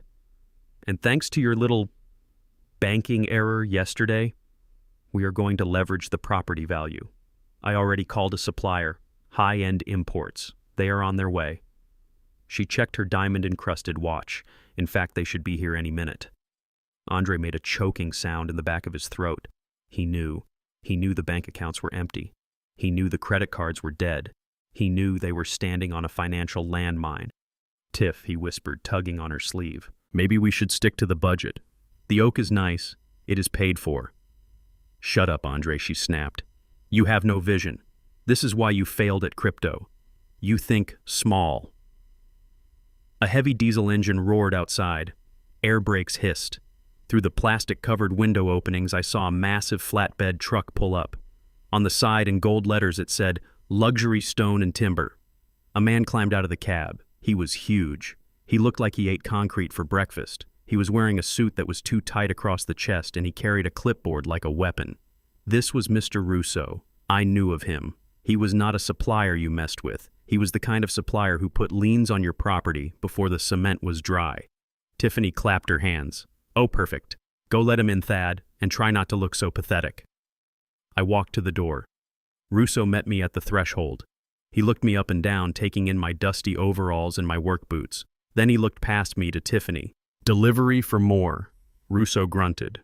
"Special order, ebony paneling and 20 slabs of viola marble. Total invoice is $540,000. $540,000. Andre turned gray. He leaned against a stud to keep from falling over. Tiffany did not blink. She walked forward, extending her hand. "I am Tiffany Moore," she said, "the lady of the house. Bring it in." Russo did not move. He did not shake her hand. He tapped his clipboard with a thick finger. "Payment on delivery, lady," he said, "or a guaranteed contract signed by the property owner." I ran the credit card on file this morning. It bounced. Hard. Tiffany's smile froze. She shot a look of pure venom at Andre. "It is a banking glitch," she lied smoothly. "We are switching institutions. My father-in-law here—" She gestured at me like I was a piece of luggage. "He just transferred the liquid assets to Zurich. It takes a few days to clear, but the land is ours. We have the deed." Russo looked at me. He had been in this business a long time. He knew a hustler when he saw one, but he also knew the value of the land we were standing on. "I do not care about Zurich," Russo said. "I care about my stone. I need a signature. A personal guarantee. From him." He pointed at me. "Not you," he said to Tiffany. "Your credit score is lower than the temperature outside." I checked. "But Thaddeus Moore, I know that name. That name pays its bills." Tiffany turned to me. Her eyes were pleading and hateful at the same time. "Sign it, Thad," she hissed. "Sign the paper. Vouch for us. The money will clear next week, and we will pay it off." I looked at Russo. I looked at the truck full of materials that would ruin this building. I stepped forward. "Let me see the contract," I said. Russo handed me the clipboard. It was a standard liability contract. "The undersigned guarantees payment in full within 30 days. I reached into my pocket. I pulled out my reading glasses. The cheap ones from the drugstore. I put them on slowly. Tiffany was tapping her foot. "Hurry up, old man. I took a pen from my pocket. I looked at the signature line. Underneath it, it said, guarantor/owner. I looked at Tiffany. "You want this stone?" I asked. "I want it," she said. "I need it." "Okay," I said. I pressed the pen to the paper, but I did not sign my name on the line. I drew a line through the word guarantor. I drew a line through the word owner. And in my neat block print, the print of a draftsman, I wrote technical advisor/site inspector. Then I signed my name, Thaddeus Moore. I handed the clipboard back to Russo. Russo looked at the change. He looked at me. I gave him a look that said, "I am doing what I am told, but I am not paying for this mess." Russo shrugged. He did not care about the titles. He saw a signature from a Moore. He figured if the check bounced, he would just slap a mechanic's lien on the building and take the property. He did not know the property belonged to an irrevocable trust that was immune to personal debt liens incurred by unauthorized tenants. "Good enough," Russo grunted. He turned to his crew. "Unload it," he shouted. Tiffany squealed with delight. She pushed past me and ran out to the truck, touching the cold stone slabs like they were lovers. "You see, Andre," she shouted, "you just have to be firm. Power respects power." Andre looked at me. He was still shaking. "Dad," he whispered, "how are we going to pay for this $500,000? We don't have it." I took off my glasses. I put them back in my pocket. "I don't know who 'we' is, son," I said calmly. "I just signed off that the materials were delivered and inspected. I am just the technical advisor. You heard her. She is the lady of the house." Andre stared at me. He did not understand. He thought I had just saved them. He did not realize I had just handed them an anchor while they were treading water. The crew started hauling the black wood and the purple marble into the house. They piled it in the center of the room, covering my beautiful oak floors. It looked like a mausoleum. Tiffany stood on top of a stack of ebony planks. She looked down at me. "Get back to work, Thad," she ordered. "Start ripping out that cheap paneling. I want the black wood up by tomorrow." I looked at her. "No," I said. She froze. "What did you say?" I said no, I repeated. "I am an old man, Tiffany. My back hurts. And I am technically retired. You have your materials, you have your vision, you install it." I turned around and walked toward the door. "Where are you going?" she screamed. "I am going to lunch," I said. "And then I am going to take a nap." Being a security guard is exhausting. I walked out to my truck. I sat in the cab and watched them for a moment. Tiffany was screaming at the delivery guys, trying to boss them around. Andre was sitting on a pile of marble, his head in his hands. They had $500,000 of stolen inventory sitting in a house they did not own, bought on credit. They did not have guaranteed by a man who had explicitly signed as a non-financial advisor. When Russo came for his money in 30 days, he wouldn't just sue them, he would break them. But the best part was yet to come. Because Tiffany wanted the black wood installed. She wanted the marble floors laid. And she didn't know how to drive a nail. She was going to have to hire contractors. She was going to have to spend money she didn't have to install materials she couldn't afford in a house she was about to lose.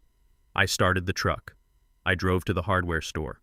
I bought a new padlock, a heavy-duty one, because pretty soon I was going to need to lock something up, and it wasn't the house, it was the trap door, and they were already falling through it. It was Thursday night. The air smelled of rain and impending doom. The mansion stood against the dark sky like a black tombstone. Tiffany had gotten her way. The siding was up. The windows were in. The ridiculous Gaboon ebony paneling she had screamed for was installed, covering the warm white oak I had chosen. The purple vein marble floors were laid down cold and slippery as ice. To anyone driving by, it looked like a palace. To me, it looked like a monument to greed built on a foundation of sand. I was in the backyard cleaning up the last of the construction debris. I wanted the site clean, not for her, for the future, for the students who would be walking these grounds in less than 48 hours. I heard the G-Wagon pull up. It was loaded to the roof. Tiffany jumped out. She was wearing a white fur coat even though it was only October. She looked at the house and she actually squealed, a high-pitched sound that grated on my nerves like a saw hitting a nail. "We are here!" she shouted to the night air. "We made it, Andre. We are finally home."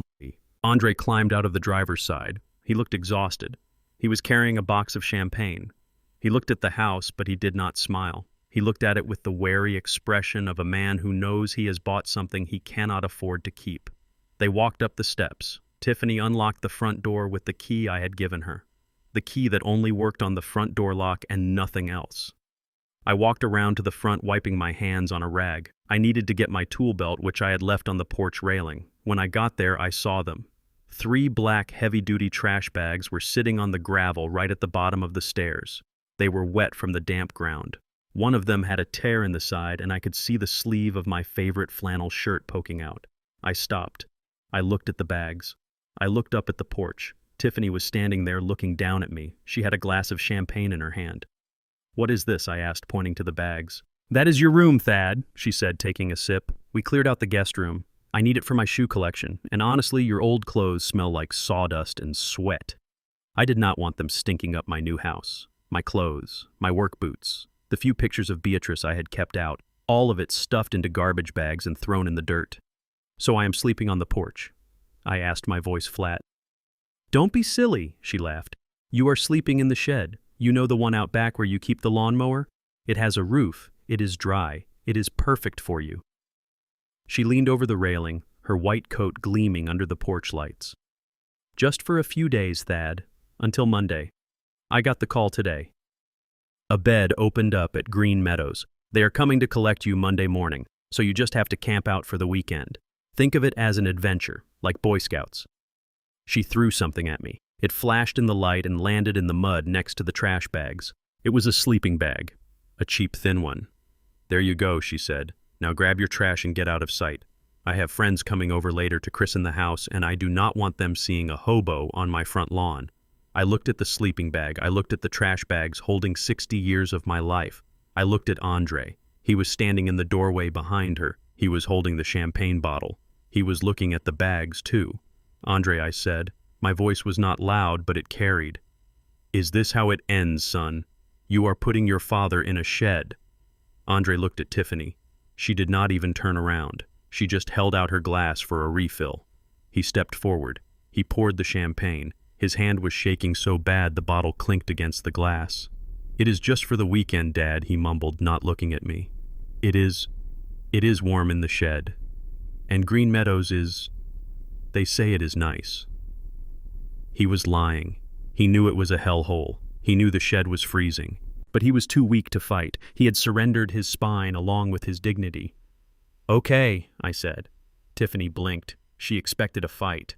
She expected me to beg. She wanted me to beg. She wanted to see the old man cry so she could feel powerful. "Okay," she repeated, suspicious. "That is it. Just okay." I bent down. I picked up the bags. They were heavy. Heavy with memories. Heavy with the weight of a life she could never understand. "I am a simple man, Tiffany," I said, swinging the bags over my shoulder. "I do not need a palace. I just need a place to rest my head." "Good," she sniffed. "Glad you are finally knowing your place. Now go. And Thad, if I catch you trying to sneak into the main house to use the bathroom, I will call the police and tell them there is an intruder. Use the woods." I turned around. I did not say goodbye. I walked down the driveway, my boots crunching on the gravel. I walked past the shed. I did not even slow down. I walked straight to my old Ford pickup truck parked by the gate. I threw the bags in the bed. I threw the sleeping bag in the ditch. I climbed into the cab. The engine started with a roar that sounded like a growl. I backed out of the driveway. As I turned the truck, I saw them one last time. Tiffany was dancing on the porch, spinning in her white coat, celebrating her victory. Andre was leaning against the doorframe, watching me leave, drinking straight from the bottle. He looked like a ghost haunting his own life. I drove. I did not go to the shed. I drove out of the subdivision, past the iron gates I had installed, past the sign that said private property. I drove for 40 minutes until the dark streets of the suburbs turned into the bright lights of downtown Chicago. I pulled up to the entrance of the Ritz-Carlton. The valet, a young man named James, who had parked my truck 3 days ago, ran over. He did not look at the dents in the fender. He did not look at the sawdust on my clothes. He opened the door. "Welcome back, Mr. Moore," he said. "Good to see you again, sir." I handed him a $100 bill. "Keep it close, James," I said. "I might need it early." I walked into the lobby. The marble floors here were real. The chandeliers were crystal, not plastic. The air smelled of money and silence. I went up to my suite. I threw the trash bags on the floor. I opened one up and pulled out my good suit, the one I had worn to the birthday dinner. I hung it up. Then I took a long, hot shower. I washed the dust of the construction site off my skin. I washed the memory of Tiffany's voice out of my ears. I ordered a whiskey, a 30-year-old single malt. I sat in the leather armchair by the window and I watched the city lights. I was not an old man sleeping in a shed. I was a general in his command bunker on the eve of the final battle. Back at the mansion, the party was dying down. I know this because I checked the audio feed one last time before bed. The music had stopped. Tiffany was in the bathroom. I could hear the water running. Andre was in the kitchen. I could hear him pacing, back and forth, back and forth. Then I heard him pick up his phone. He dialed a number. "Hey," he whispered, his voice thick with alcohol. "Yeah, it is me. Look, I need a few more days. The transfer is happening tomorrow. I swear, my dad, he is gone. We have the house. It is worth millions. Just tell the boss I am good for it. Please." Silence, then a click. The person on the other end had hung up. Andre groaned, a sound of pure terror. Tiffany walked into the kitchen. "Who were you talking to?" she asked sharply. "Nobody." Andre lied quickly. "Just checking the voicemail." She hummed. "It feels weird." "Andre," she said. Her voice was not triumphant anymore. It was small. "What does Andre ask?" "The house," she said. "It is quiet. Too quiet. And cold, even with the heat on. It feels empty." "It is a big house, Tiff," Andre said. "It will feel better when we get the furniture." "No," she said. "It is not that. It feels like someone is watching us." I took a sip of my whiskey. She was right. I was watching. The cameras were rolling. The trapdoor was oiled and ready. She felt the cold because there was no insulation in the walls of the master suite. I had told the crew to skip it. She felt the emptiness because the house had no soul. And she felt watched because deep down in the reptile part of her brain she knew she had made a mistake. She had kicked the wolf out of the cave, but she had forgotten that the wolf knows the way back in the dark. "Tomorrow is Friday, Andre," she whispered. "Everything changes tomorrow. We get the title, we get the money, and we get rid of him for good." "Yeah," Andre said, "for good." I turned off the feed. I finished my drink. I crawled into the soft, clean bed. Tomorrow, everything would change indeed. They thought they were taking it all. They were about to find out that you cannot take what has already been given away. And you cannot break a man who has already rebuilt himself from steel and stone. Friday was here, and the check was coming due. And we are back to the moment where it all began. The moment the fuse finally reached the powder keg. I stood in the driveway holding my sanding block, feeling the October wind bite at my exposed neck where the collar of my work overalls hung loose. The Mercedes G-Wagon was still ticking as the engine cooled its aggressive heat radiating into the chill morning air. Tiffany stood before the massive oak double doors, key in hand, trembling not with fear, but with the adrenaline of a conqueror about to claim her spoils. She did not know I had spent the night at the Ritz-Carlton. She did not know I had spent the morning with Goldstein finalizing the paperwork that would turn her victory lap into a death march. She only saw an old man in dirty clothes standing in the shadow of the magnificent structure she believed was her new estate. Andre stood behind her. He looked like a man who had not slept in 3 days because he hadn't. His eyes were darting around the property, looking for threats, looking for the creditors he knew were coming, looking for a way out of the trap he had helped build. He did not want to go inside. He sensed something was wrong. The house was too quiet. It did not hum with the low frequency of a lived-in home. It felt hollow. "Open it," old man Tiffany had screamed just moments ago, snatching the keys from my hand. I watched her jam the key into the lock. She twisted it violently. She expected resistance. She expected me to fight her for the threshold. But I just stepped back. I folded my arms across my chest. I leaned against a stack of rough-hewn timber and waited. The lock clicked. It was a heavy sound, a sound of finality. Tiffany pushed the doors. They swung inward on silent, heavy-duty hinges I had oiled myself just that morning. "Welcome home," I whispered to the wind. She stepped across the threshold, her heels clicking on the entryway slate. She threw her arms wide, ready to embrace her foyer, ready to scream in delight at the grand staircase she had envisioned, ready to mentally place her Italian furniture in the spaces I had created. "I am home!" she shouted, her voice echoing into the cavernous space. And then silence. Absolute, terrible silence. Andre stepped in behind her. He stopped. His bag dropped from his hand, hitting the floor with a dull thud. I walked up the steps slowly. I wiped the sawdust from my hands. I stood in the doorway, framing the scene like a director watching his final act. There was no grand staircase. There was no crystal chandelier. There were no interior walls separating a living room from a dining room or a kitchen from a den. The inside of the mansion was one single massive open space. It was a cathedral of raw industry. The floor was not covered in the purple vein marble she had ordered. That marble was sitting in crates in the corner, gathering dust. The floor was polished concrete, covered in a fine layer of sawdust. Running down the center of the room where she had imagined her long dining table for 20 guests were 2 rows of heavy industrial workbenches. Each one was equipped with a vise, a set of clamps, and a tool rack.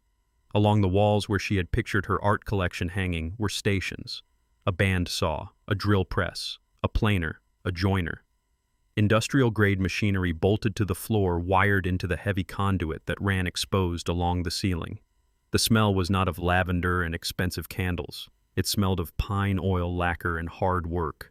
Overhead, high in the rafters where she thought a master bedroom suite would look down on the great hall, there was nothing but a catwalk. A steel grate walkway meant for maintenance and supervision, not for sleeping.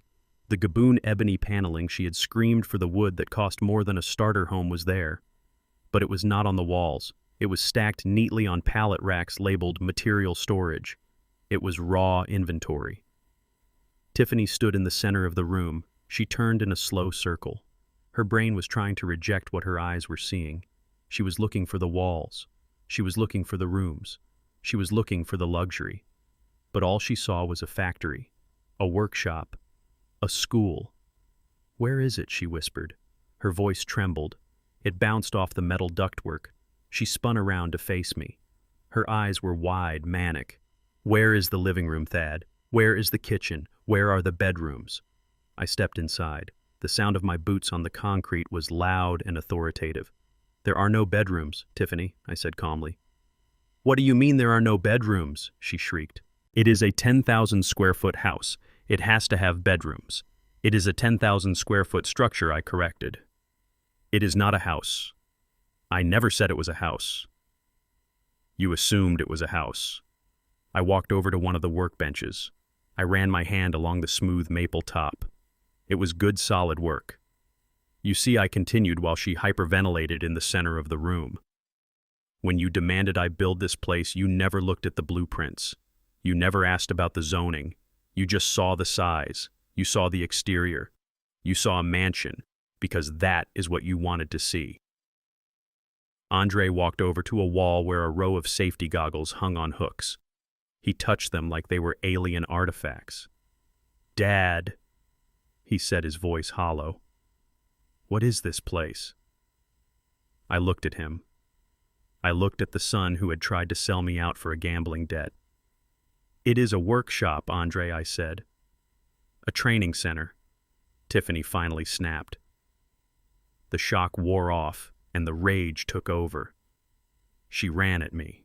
She looked like she wanted to claw my eyes out. "You senile old bat," she screamed. "You ruined it. You gutted it. Where is my marble? Where is my ebony? I paid for it, or at least I signed for it. Where is my palace?" "It is all right here, Tiffany," I said, pointing to the stacks of crates in the corner. "You ordered materials. You did not order labor. You fired me, remember? You told me I was the security guard. Well, the security guard does not install marble floors. The security guard does not frame bedrooms. The security guard just watches the stuff." She looked at the crates. Hundreds of thousands of dollars of stone sitting useless in wooden boxes. "Fix it!" she yelled. "Fix it right now. Call the contractors. Build the walls. I want my bedroom upstairs. I want my bathroom. I want this junk out of here." She kicked a table saw. She instantly regretted it as her toe collided with cast iron. She howled in pain and hopped on one foot. "I cannot fix it, Tiffany," I said, "and neither can you." "Because of the zoning." "Zoning," she spat, clutching her foot. "I do not care about zoning. We own the land. We can build whatever we want." I shook my head slowly. "No, you don't," I said. And that is when it happened. The moment I had been waiting for. The moment reality came crashing down like a falling beam. Tiffany looked around the vast empty space. She looked at the industrial lights humming overhead. She looked at the sawdust on her expensive boots. She looked at the husband who was uselessly holding a pair of safety goggles. And she realized that there was no place to sleep. There was no place to shower. There was no place to hide. She had moved out of her apartment. She had burned her bridges. And she had arrived at her destination only to find it was a mirage. She made a sound like a wounded animal. A low, guttural moan. "No," she whispered. "No, no, no." Her legs gave out. She did not faint. She just lost the will to stand. She dropped to her knees on the hard, cold concrete. Her white coat billowed around her, settling into the sawdust. She looked up at me. Tears were streaming down her face, ruining her perfect makeup. "What is this, Thad?" she sobbed. "What the hell is this?" I walked over to the wall near the entrance. There was a large electrical panel there. Next to it was a switch. I flipped the switch. A hum filled the room. High above us, a motorized screen lowered from the ceiling, and on the back wall, a massive backlit sign flickered to life. I had installed it 2 days ago, covering it with a tarp until this exact moment. The sign buzzed and glowed neon blue and bright white. It illuminated the dark corners of the workshop. It cast a harsh, unforgiving light on Tiffany kneeling on the floor. She read the words. Andre read the words, and for the first time in their lives, they understood exactly who they were dealing with. The sign did not say more residence. It did not say private estate. It read in bold capital letters, Thaddeus Moore Trade School for At-Risk Youth, established 2024. I looked down at her. "It is a school, Tiffany," I said, my voice echoing in the silence. "It is a place where young men and women from this neighborhood are going to learn how to build things with their hands. They are going to learn carpentry, plumbing, electrical work. They are going to learn how to make an honest living, something neither of you ever bothered to do." She stared at the sign. Her mouth opened and closed. "A school," she whispered. "You built a school." I nodded. "I have been building it for 2 years. The permits are public record. If you had spent 5 minutes looking at City Hall filings instead of shopping for shoes, you would have known. This land is zoned educational. It cannot be used as a private residence. It is illegal to sleep here. It is illegal to live here." I leaned in close. "So technically, Tiffany, you are trespassing." She screamed. It was a scream of pure frustration, of a plan shattering into a million pieces. She pounded her fists on the concrete floor, sending clouds of sawdust into the air. "We own the deed," she shrieked. "We own the land. We will evict the school. We will tear it down. We will rezone it. We will take it all." I reached into my back pocket. I pulled out my phone. I checked the time. It was 10:30 in the morning on a Friday. I smiled. "I do not think you will be evicting anyone," I said. "Why not?" Andre asked, his voice trembling. "We signed the papers, Dad. The transfer, it went through this morning." I looked at the heavy double doors. I heard the sound of another car approaching, a black sedan, official looking. Because I said, turning to face the entrance, "You did not read the fine print of what you signed, Andre, and you certainly did not check who the real owner was." The doors opened again, and this time it was not a greedy relative storming in. It was Saul Goldstein, and he was not alone. Behind him walked 2 men in suits who looked like they chewed glass for fun, and behind them were 2 uniformed police officers. Tiffany stopped screaming. She looked at the police. She looked at me. "What did you do, old man?" she whispered. "I did not do anything I said. I just opened the door." I walked over to the workbench. I picked up my sanding block. "Class is in session," I said, "and today's lesson is about ownership." Saul stepped forward, holding a briefcase that looked like it contained a bomb. "Mrs. Moore," Mr. Moore, Saul said, his voice booming in the acoustic space, "I suggest you get off the floor. We have a lot to discuss, and most of it involves the words fraud, embezzlement, and prison." Tiffany tried to stand up, but she slipped on the sawdust. She fell back down. She stayed there on her knees, looking up at the sign that bore my name. The sign that was the only thing in this building that was truly hers, a lesson she would never forget. Saul Goldstein stood there like a statue carved out of granite and expensive tailoring. The police officers behind him were silent, their hands resting near their belts, their eyes scanning the room with the bored professionalism of men who have seen every kind of domestic dispute Chicago has to offer. But this was not a domestic dispute. This was a demolition, and I was holding the detonator. Tiffany was still on her knees in the sawdust. Her white coat was ruined. Her mascara was running down her cheeks in black rivers. She looked up at Saul, then at the police, and finally at me. Her eyes were wild, darting around the cavernous empty room as if she could will walls and furniture into existence by sheer force of desperation. "What is happening?" she whispered. Her voice was thin, like a wire stretched to the breaking point. "Why are the police here? Thad, tell them. Tell them this is my house. Tell them to leave." I did not answer her immediately. I walked past her. I walked with the slow, heavy gait of a man who has carried lumber on his shoulders for 50 years. My boots echoed on the concrete floor. Thud, thud, thud, a rhythm of judgment. I walked to the far wall near the heavy steel conduit that ran the main power lines for the machinery. There was a large gray industrial breaker panel there. Next to it was a red switch covered by a safety cage. I lifted the cage. I rested my finger on the switch. "You wanted to see the light, Tiffany," I said, my voice bouncing off the metal rafters. "You wanted to see what you bought. You wanted to see your legacy." I flipped the switch. Clack! A deep hum vibrated through the floorboards. It was the sound of high-voltage transformers kicking in. Overhead, the rows of industrial LED bay lights flickered and then blazed to life, flooding the room with a stark white illumination that left no shadow to hide in. It was brighter than any operating room. It exposed every grain of sawdust, every scuff on the concrete, and every line of terror on Andre's face. But the real show was on the back wall. Behind the area where Tiffany had imagined her grand fireplace, a motorized canvas tarp began to roll up. Gears ground together. The heavy fabric lifted slowly, inch by inch, revealing what was hidden beneath. It was a sign, a massive backlit sign made of frosted glass and brushed steel. It was beautiful. It was permanent. It was the only finished thing in the entire building. The lights inside the sign hummed to life. Blue and white neon cut through the dusty air.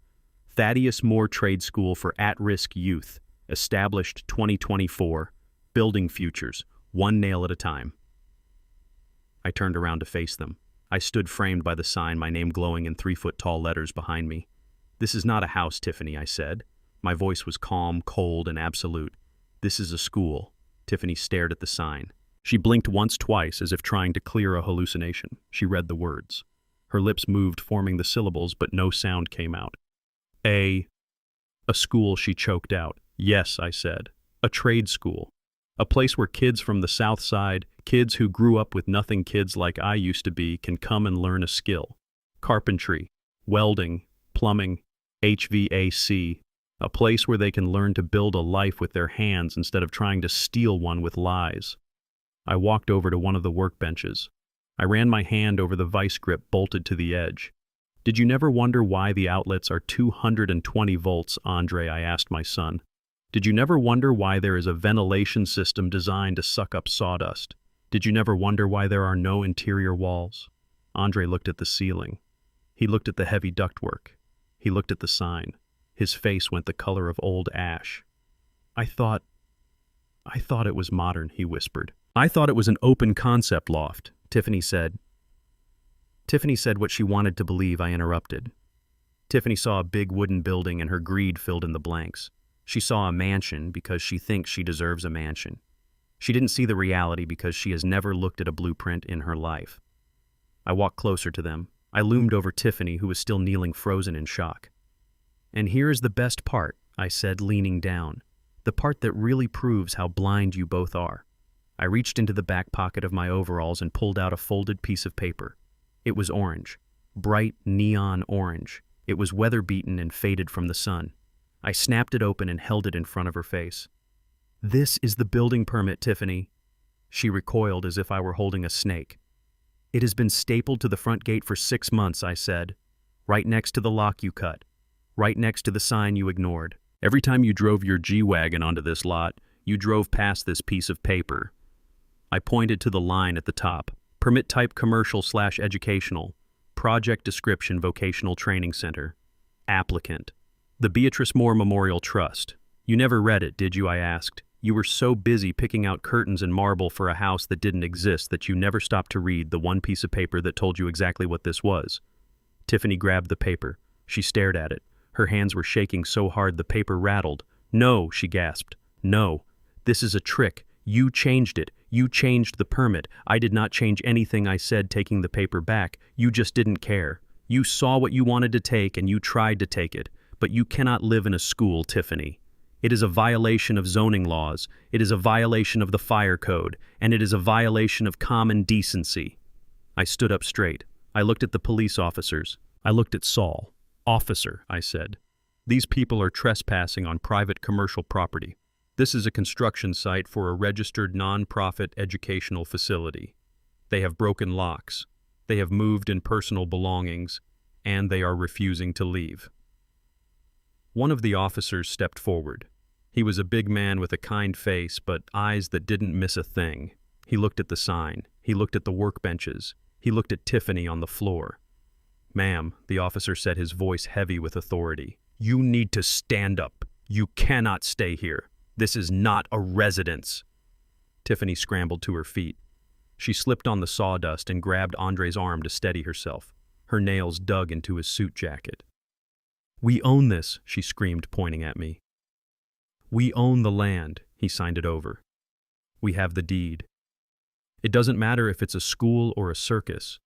We own the dirt it sits on. We will tear it down. We will bulldoze this dump and build a real house." She looked at Saul. "You lawyer. Tell them we have the papers. We signed them 3 days ago. Tiana Future Ventures owns this property." Saul cleared his throat. He walked forward, stepping carefully over a pile of wood shavings. He placed his briefcase on one of the student workbenches. He clicked the latches open. The sound was sharp and precise.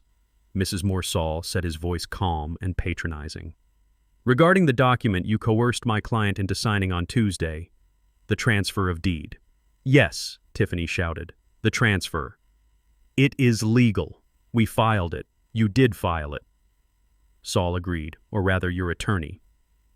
"Mr. Sterling attempted to file it. However," he pulled a document from his case. It was stamped with a large red seal. "There are 2 significant problems with your plan to bulldoze this school." First, Saul said, holding up a finger. "As Thaddeus mentioned, the land is not owned by him personally. It is owned by the Beatrice Moore Memorial Trust. Thaddeus is merely the trustee. He does not have the legal authority to transfer the title to a private entity for 0 consideration. The signature on your document, even if it were valid, represents an illegal act. It is void ab initio, meaning from the beginning. It is worth less than the paper it is printed on." Tiffany's mouth fell open. She looked at Andre. "You said he owned it?" she screeched at him. "You said it was his I thought it was," Andre stammered. "He built it." "It's his land," Saul continued, ignoring their domestic squabble, and second, Saul said, holding up a second finger. "Even if the transfer were valid, which it is not, you would not want this land, Mrs. Moore." "Why not?" Tiffany whispered. Her aggression was fading, replaced by a dawning horror. "Because," Saul said, smiling a thin, sharp smile. "The trust carries a liability." "Liability?" Andre asked. "This school," Saul explained, gesturing around the room. "It is a non-profit. But the land itself, the commercial zone, carries a special tax assessment and a municipal bond obligation for the infrastructure improvements. Thaddeus has been paying it out of the commercial rents from the other properties." Saul paused for effect. "The monthly debt service for this property is $50,000, plus insurance, plus maintenance. If you take the title, if you somehow manage to steal this land, you also steal the debt. You become personally liable for $60,000 a month in operating costs." Saul looked at Andre. "Do you have $60,000 a month, Mr. Moore? Considering your bank accounts are currently empty." Andre turned the color of the concrete floor.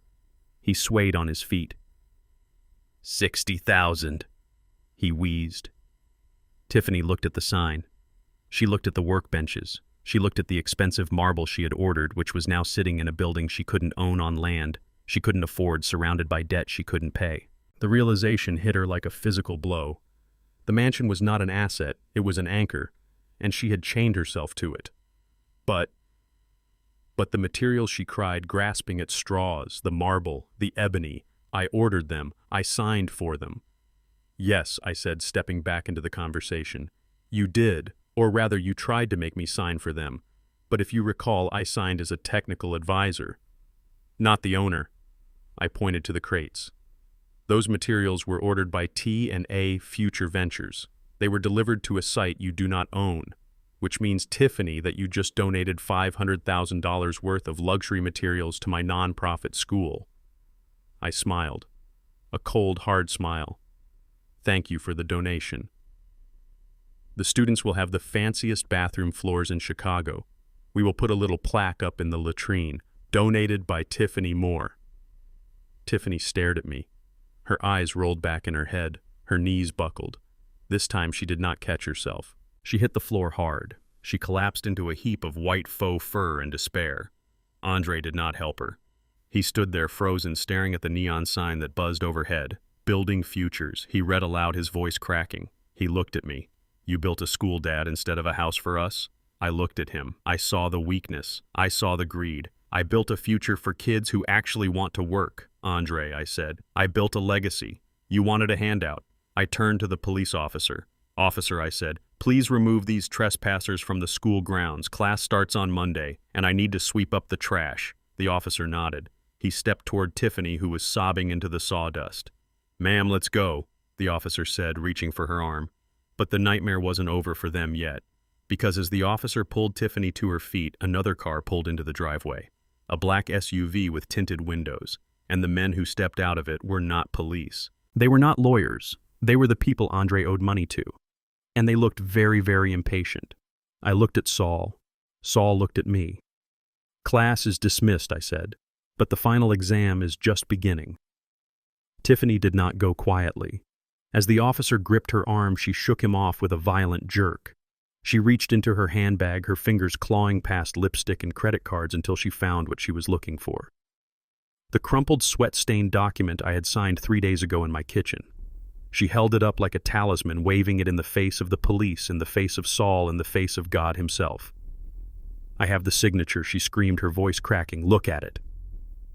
He signed it. T.D. Moore. It's right here. He transferred the property to us. To T and a Future Ventures. We own the liability. We own the asset. We own everything. She thrust the paper at Saul. Read it, you shyster. It says transfer of all rights and obligations. All of them. Saul didn't flinch. He didn't even blink. He just adjusted his tie and smiled, that thin, predatory smile that has made grown men cry in depositions. He took the paper from her shaking hand. He held it up to the harsh industrial light of the workshop. Ah, yes, Saul said, his voice smooth as silk. The document. The one my client signed under extreme duress with a signature that doesn't even match his legal name.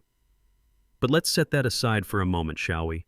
Let's assume, for the sake of argument, that this document is valid. He looked at Tiffany.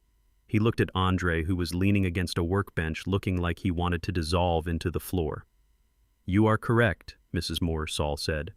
This document does indeed transfer all rights and obligations of the property located at this address to T&A Future Ventures, LLC. It is very specific language. Standard boilerplate, really. Tiffany sneered. See, I told you we own it. So get out. Get out of my school. Get out of my mansion. However, Saul continued, raising his voice slightly to cut through her hysteria. You seem to have focused entirely on the word rights. You completely ignored the word obligations. He handed the paper back to her. She snatched it. What are you talking about? She demanded. Thaddeus, Saul said, turning to me. Would you like to explain the financial structure of the Beatrice Moore Memorial Trust to your daughter-in-law, specifically the debt restructuring we did last year? I stepped forward. I looked at the sign glowing above us. Building Futures. It is simple. Tiffany, I said. This land, the commercial zone, it is expensive to maintain. The property taxes alone are $20,000 a month because of the new assessment. Then there is the insurance, the municipal bonds for the road work, the utility surcharges for industrial power. I paused. I let the numbers sink in. The trust, I continued, was set up to separate the ownership from the liability. The trust owns the land. It holds the deed.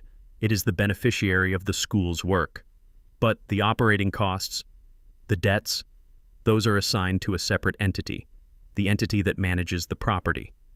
Tiffany's eyes narrowed. So, we manage it now. We own the managing entity. Correct, Saul interjected. By forcing Thaddeus to sign that transfer document, the one you were so eager to file, you did not transfer the ownership of the land. You couldn't. The land belongs to the trust. What you transferred, what you explicitly demanded to take over, was the role of the guarantor. Saul pulled another document from his briefcase, a spreadsheet. He held it up. This property generates zero income, Saul said. It is a school, a nonprofit, but it consumes cash, lots of it, specifically $52,000 a month in fixed operating costs and debt service. He pointed a finger at Tiffany. When you filed that transfer, Mrs. Moore, you legally agreed to assume full responsibility for those costs. You didn't sign a deed. You signed a debt assumption agreement. You didn't buy a house. You bought a bill. Tiffany stared at him. The paper in her hand suddenly looked heavy. A bill, she whispered. A monthly bill, Saul corrected, of $52,000, payable to the city, the utility company, and the bondholders. And since the trust is irrevocable, you cannot sell the land to pay the debt. You cannot mortgage it. You cannot even rent it out because the zoning restricts it to educational use. Saul leaned in close. You have the right to pay the bills, Tiffany, and the obligation to keep the lights on, but you have zero rights to the equity. You just signed yourself into a lifetime of paying for a school you aren't allowed to enter. The color drained from Tiffany's face so fast I thought she was going to faint again. She looked at the paper. She looked at the signature she had fought so hard to get. No, she gasped. No, that's not fair. We wanted the asset. We wanted the value. You wanted to steal, I said, my voice hard. You wanted to take what wasn't yours, and you were so greedy, so blind that you grabbed the hot coal instead of the diamond. Andre made a sound, a dry, choking laugh. $50,000 a month, he muttered. Plus the marble, plus the ebony, plus my debt. He looked at Tiffany. His eyes were dead. We are dead, Tiff, he said. We are buried. Tiffany shook her head violently. No, we can cancel it. We can unsign it. We'll say he was incompetent. We'll say he tricked us. Oh, you can certainly try, Saul said cheerfully. But remember, you are the ones who insisted he was competent enough to sign. You are the ones who bribed a doctor to say he was fine. If you go to court now and say he tricked you, well, you are admitting to fraud and coercion and elder abuse. Saul closed his briefcase. Click, click. It's a checkmate, Mrs. Moore. You can pay the bills for the rest of your life, or you can go to prison. Those are your options. Tiffany looked at the paper. She looked at me. For the first time, I saw real fear in her eyes. Not the fear of losing money, the fear of a trap closing around her leg. You planned this, she hissed at me. You old bastard. You planned this whole thing. I planned to build a school, I said. You planned to steal it. I just let you walk through the door you kicked open. I pointed to the exit. Now get out of my school. I have a class to teach on Monday, and I don't want your bad luck rubbing off on the students. Tiffany crumpled the paper in her hand. She threw it at me. It bounced off my chest and landed in the sawdust. I hate you, she screamed. I hate you. I hope you die in this sawdust. She turned to run. She grabbed Andre's hand. Come on. We have to go. We have to find a lawyer. A real lawyer. But Andre didn't move. He was staring past me, past Saul, past the police officers. He was staring at the open doorway, because the black SUV I had seen earlier had finally pulled up. It parked right behind the G-Wagon, blocking it in. Two men stepped out. They were wearing expensive suits, but they didn't look like lawyers. They looked like the kind of men who solve problems with tire irons. They walked into the workshop. They didn't look at the sign. They didn't look at the marble. They looked straight at Andre. Mr. Moore, one of them said. His voice was calm, polite, and terrifying. We've been looking for you. Your payment was due at noon. It is now 12:15. Andre started to shake. He let go of Tiffany's hand. He stepped back. I don't have it, he whispered. The land. It's not... The man nodded. He looked at Tiffany. He looked at the G-Wagon outside. We heard the man said, we heard about the transfer. We heard about the marble. We figured you had liquidity. He took a step forward. But if you don't have the money, then we have a problem. A very personal problem. Tiffany screamed. I don't know him. I don't know anything about his debts. Leave me alone." She tried to run past them. She tried to abandon her husband to the wolves she had helped feed, but the second man stepped in front of her. He blocked her path. "Mrs. Moore," he said, "you signed the joint accounts. You signed the LLC papers. You are a partner. In everything." He smiled. It wasn't a nice smile. "We take collateral, Mrs. Moore. Cars, jewelry, furs." He looked at her white coat. "That's a nice coat." Tiffany backed away. She looked at me. She looked at Saul. She looked at the police. "Help me!" she screamed. "Police! They're threatening me!" The officer looked at the men in suits. He looked at Tiffany. "Ma'am," the officer said, checking his watch, "this looks like a civil dispute regarding unpaid debts. Unless a crime is committed in my presence, I can't interfere with debt collection." He turned his back. I watched as the reality of her life finally caught up with her. She had signed a paper that gave her nothing but debt. She had married a man who owed millions to the mob. She had alienated the only person who could have saved her. And now she was standing in a pile of sawdust, holding a bill for $50,000 a month, while two loan sharks eyed her diamond earrings. "We're going to take it all," she had said to me 3 days ago. She was right. They were going to take it all, just not from me. I picked up my sanding block. I went back to work. The sound of sandpaper on wood filled the room, drowning out her sobs. It was the sound of progress, the sound of a future being built one grain at a time, and I didn't miss a beat. The sound of the police siren was loud and sharp, a mechanical scream that announced the arrival of the law. But underneath that wail, there was another sound, a lower, deeper rumble that vibrated through the soles of my work boots. It was the sound of a heavy engine, a massive V8 idling with the kind of menace that does not need to shout to be heard. I looked out the open double doors of my school. A black SUV with tinted windows as dark as oil had pulled up right onto the gravel boxing in Tiffany's white Mercedes. It sat there like a hearse waiting for a passenger. The police cruiser was parked behind it, its blue lights flashing against the gray Chicago sky, but the officers seemed hesitant. They were looking at the SUV with the wary recognition of men who know that there are two kinds of authority in this city. There is the badge, and then there is the bankroll. And the men inside that black truck represented a bankroll that did not file tax returns. The doors of the SUV opened. 2 men stepped out. They were not wearing the cheap suits of debt collectors. They were wearing tailored wool coats and shoes that cost more than a table saw. They moved with a synchronized, terrifying calm. They did not look at the police. They did not look at the construction debris. They looked straight into the open mouth of the workshop. They walked inside. The sawdust muffled their footsteps, but their presence filled the room like a sudden drop in air pressure.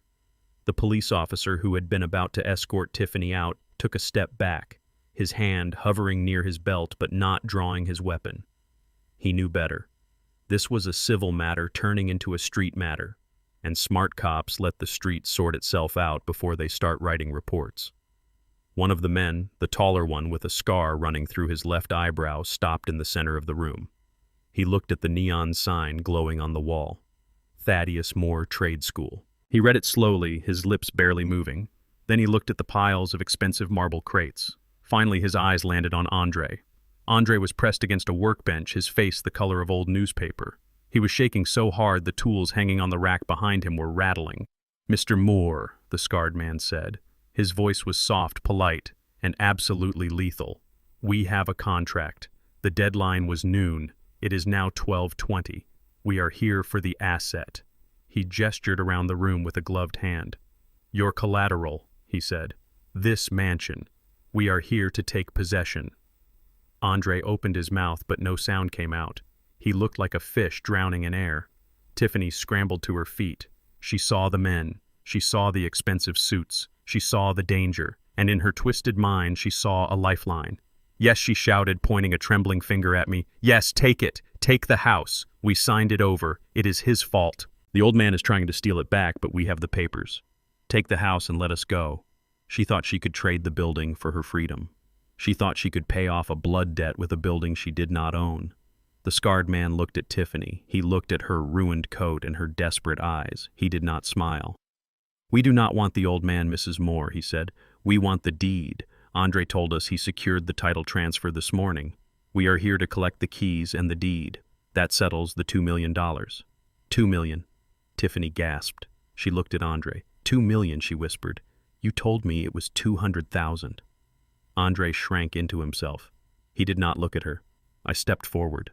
I wiped my hands on my overalls. I stood between the mobsters and my son, not to save him but to tell the truth.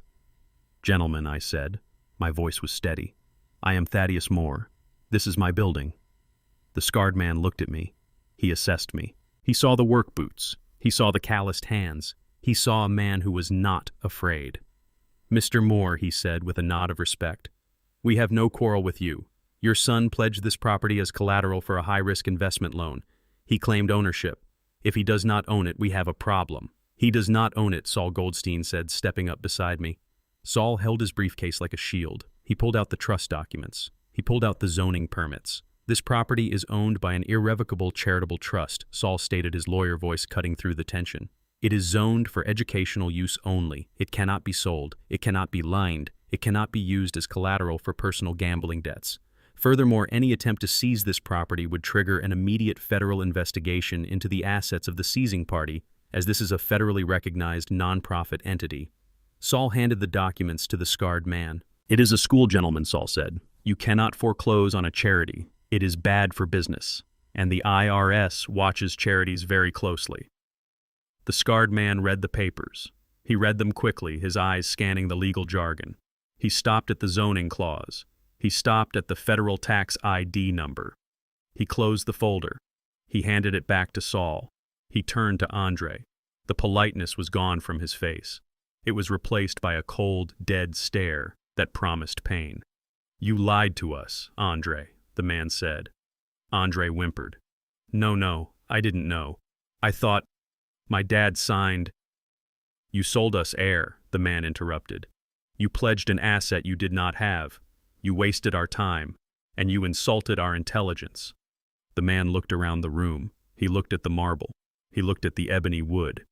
"We cannot take the house," the man said. "It is a liability. We cannot sell a school." He turned back to Andre. "So we have to take the borrower." The two men moved. It was a blur of motion. They crossed the distance between the door and the workbench in 2 strides. They grabbed Andre by the arms. Andre screamed. It was a high, thin sound of pure terror. "Dad, help me. Dad." I stood there.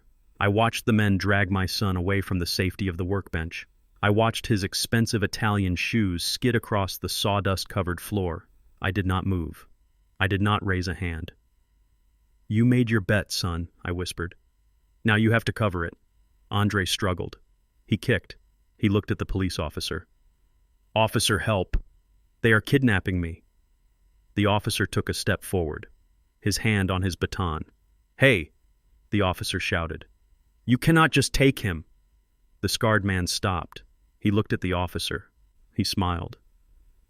"We are just going for a ride, officer," the man said. "Mr. Moore here needs to discuss a restructuring of his payment plan. He is coming voluntarily. Aren't you, Andre?"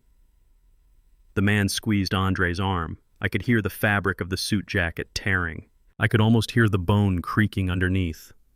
Andre looked at the man's eyes. He saw his future in them. He saw that if he fought here in front of the police, it would only be worse later. He saw that there was no escape. "Yes," Andre choked out, I am going voluntarily. We are just talking." The officer hesitated. He knew it was a lie. But he also knew he could not arrest someone for getting into a car with his creditors if the victim said it was consensual. And he knew that intervening in a mob debt collection usually ended with a lot of paperwork and no convictions. The officer stepped back. "Keep it civil," he warned. The men dragged Andre toward the door. Andre looked at me one last time. His eyes were pleading. He wanted me to write a check. He wanted me to sell the school. He wanted me to fix it like I had fixed his bike, like I had fixed his grades, like I had fixed his first car wreck. But I was out of fix-it tape. Then Andre looked at Tiffany. "Tiffany," he screamed. "Call your father. Get the money. Help me." Tiffany was standing near the door, pressing herself against the frame as if trying to merge with the wood. She watched her husband being dragged past her. She saw the fear in his eyes. She saw the men who held him. And she made a calculation. A cold, hard calculation. If she helped him, the debt became hers. If she stood by him, she was the wife of a man who owed $2 million to the mob. If she acknowledged him, she was part of the problem. She looked at the scarred man. She looked at Andre. "I do not know him," she said. Her voice was clear, loud. Andre froze. The men stopped dragging him for a second, surprised by the sheer coldness of it. "What?" Andre whispered. "Tiff, I do not know this man." Tiffany repeated, her voice rising in hysteria. "I am filing for annulment. He lied to me. He committed fraud. I am not involved. I am not his partner. I am a victim." She looked at the scarred man, her eyes wide and pleading. "He stole from me too. He forged my signature. I have nothing to do with his debts. Take him. Do whatever you want. Just leave me alone." Andre stared at her. The woman he had betrayed his father for. The woman he had tried to steal a legacy for. The woman he had worshipped. She was throwing him to the wolves to save her own fur coat. The scarred man laughed. It was a dry, dark sound. "Loyalty," he said. "It is a rare commodity these days." He looked at Tiffany with pure contempt. "Do not worry, lady," he said. "We know who signed the notes. We know who spent the money. We will be back for you. But first we deal with him." They dragged Andre out the door. "No," Andre screamed as they hauled him toward the black SUV. "Dad, Tiffany. Please." They threw him into the back seat. The door slammed shut. The engine roared. The SUV peeled out of the driveway, kicking up gravel and dust, disappearing down the street. Tiffany stood in the doorway watching them go. She was shaking. She was alone. Her husband was gone. Her mansion was a school. Her victory was a ruin. She turned to face me. Her face was a mask of shock. He is gone," she whispered. "Yes," I said. "He is gone, and he is not coming back for a long time." I walked over to her. I stood in the doorway, blocking her path back into my school. "And neither are you, Tiffany," I said. She looked at me. She tried to summon some of her old arrogance, some of her old fire. "You let them take him," she hissed. "You let them take your own son." "I let him pay his debts," I said. "Something you are about to learn how to do." I pointed to the police officer who was now walking toward us with a pair of handcuffs on his belt. Because while Andre is dealing with his creditors, I said, "You have a date with the state of Illinois." What she gasped. Elder abuse, I listed, counting on my fingers. Fraud, embezzlement, attempted grand larceny, and trespassing. Saul stepped forward. And let's not forget, Saul added cheerfully, the $50,000 in damages to the school property caused by your unauthorized modifications. The officer stepped up to Tiffany. "Ms. Moore," the officer said. "It's Ms. Dubois," she shrieked, reverting to her maiden name in a desperate attempt to distance herself from the wreckage. "I am not a Moore. That is the first true thing you have said all day," I said. The officer took her arm. He spun her around. He clicked the handcuffs onto her wrists. The sound was distinct. Metal on metal. "You have the right to remain silent," the officer recited. Tiffany started screaming. She screamed threats. She screamed curses. She screamed that she would sue us all. She screamed that she was a victim. I watched them lead her to the police car. She struggled, her heels slipping in the mud, her white coat stained brown. She looked small. She looked pathetic. She looked like exactly what she was, a thief who got caught with her hand in the cookie jar, only to realize the jar was full of scorpions. I stood in the doorway of my school. The silence returned to the room. The dust motes danced in the light of the neon sign. My son was in the hands of the mob. My daughter-in-law was in the hands of the police. My bank account was empty, but my school was standing. My legacy was safe. And for the first time in 3 months, the air in my lungs felt clean. I turned to Saul. "Do you have the list of students for Monday?" I asked. Saul smiled. He pulled a file from his briefcase. 20 students, Thad, fully enrolled, waiting for their teacher. I nodded. I looked at the workbenches. I looked at the tools. "Then let's get this place cleaned up," I said. "We have work to do." I grabbed a broom. I started sweeping the sawdust. The rhythm of the bristles on the concrete was the only music I needed. It was the sound of a fresh start. The black SUV disappeared around the corner, taking my son to a fate he had purchased with lies and borrowed money. The dust from the gravel road hung in the air like a dirty fog. Silence returned to the workshop, but it was a heavy, suffocating silence. Tiffany stood near the doorway. Her chest was heaving. Her eyes were wide and unfocused. She stared at the empty space where her husband had been standing just moments ago. For a second, I thought she might cry for him. I thought maybe somewhere deep down under the layers of makeup and greed, there was a spark of humanity that actually cared about the man she had married. I was wrong. She turned to the police officer. Her face changed instantly. The shock vanished, replaced by a desperate, calculated mask of victimhood. She smoothed her ruined white coat. She wiped the mascara from her cheeks with the back of her hand. "Officer," she said, her voice trembling with a performance that would have won an award on daytime television. "You have to help me. You saw that right. Those men just kidnapped my husband. And do you know why? Because he is a criminal." I watched her. I leaned against my workbench, crossing my arms. I wanted to see how low she would go. I wanted to see the bottom of the well. She took a step toward the officer, her hands clasped in supplication. I did not know she sobbed. I had no idea he was involved with people like that. "Andre, he lied to me. He lied to everyone. He told me he was a successful investor. He told me the money was his. But he stole it. He stole my identity, officer." She pointed a shaking finger at the empty doorway. "Those loans, the ones those men were talking about. Andre forged my signature. He used my social security number without my consent. I am a victim here. I am an innocent woman who has been defrauded by a gambling addict." The police officer looked at her. He kept his face neutral, but I saw the flicker of disgust in his eyes. He had been a cop in Chicago for 20 years. He knew a rat when he saw one. "Ma'am," the officer said, his voice flat, "you just told those men that you signed the joint accounts. You stood right there and said you were partners." "I was scared," she shrieked. "I was terrified. They were threatening me. I said whatever I had to say to survive. But the truth is, I am innocent. Andre did everything. He tricked his father. He tricked me. He is the villain here. I just want to go home. I need to call my lawyer and report this identity theft." She looked at me. Her eyes were cold, dead stones. "Thad, tell him," she demanded. "Tell him Andre was the one pushing for the deed transfer. Tell him I was just a supportive wife who got caught in the middle." I looked at her. I thought about the recordings. I thought about her voice in the kitchen plotting to send me to a state asylum. I thought about her laughing as she planned to drug me. "I have nothing to say to you, Tiffany," I said quietly. She sneered at me. Then she turned back to the officer. "I am leaving," she announced. "I am going to the station to file a report against my husband. I am taking my car." She turned and ran. She did not walk. She sprinted toward the white Mercedes G-Wagon parked in the mud. It was her escape pod, her last symbol of status. She thought if she could just get behind the wheel, if she could just lock the doors, she would be safe. She would be powerful again. She fumbled with her keys, dropping them once in the dirt, snatching them up with frantic claws. She unlocked the door. She threw herself into the driver's seat. She slammed the door shut and locked it. I watched her through the windshield. I saw her take a deep breath. I saw her adjust the rearview mirror to check her makeup. Even in her panic, vanity was her co-pilot. She pushed the start button. Click. Silence. She pushed it again.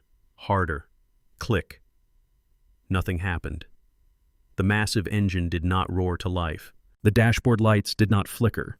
The beast was dead. She started hitting the steering wheel. She screamed something I could not hear through the soundproof glass. She pushed the button again and again, her face twisting into a mask of pure rage. I walked slowly out of the workshop. Saul followed me. The police officer walked behind us, his hand resting on his handcuffs. I walked up to the driver's side window. Tiffany was sobbing now, pounding on the glass, screaming at the car as if she could bully it into starting. I tapped on the glass with my knuckle. Rap. Rap. Rap.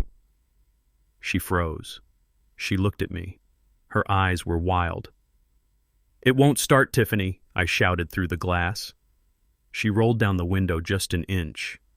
"What did you do?" she hissed. "What did you do to my car?" "I did not do anything to your car," I said calmly. "I just removed the starter relay. Last night, while you were sleeping in my guest room dreaming about spending my money, I was out here with a socket wrench." I reached into the pocket of my overalls. I pulled out a small black plastic cube. I held it up. "You cannot drive a car without a starter relay," I explained. "And you cannot run away from your problems when you are parked in the middle of a crime scene."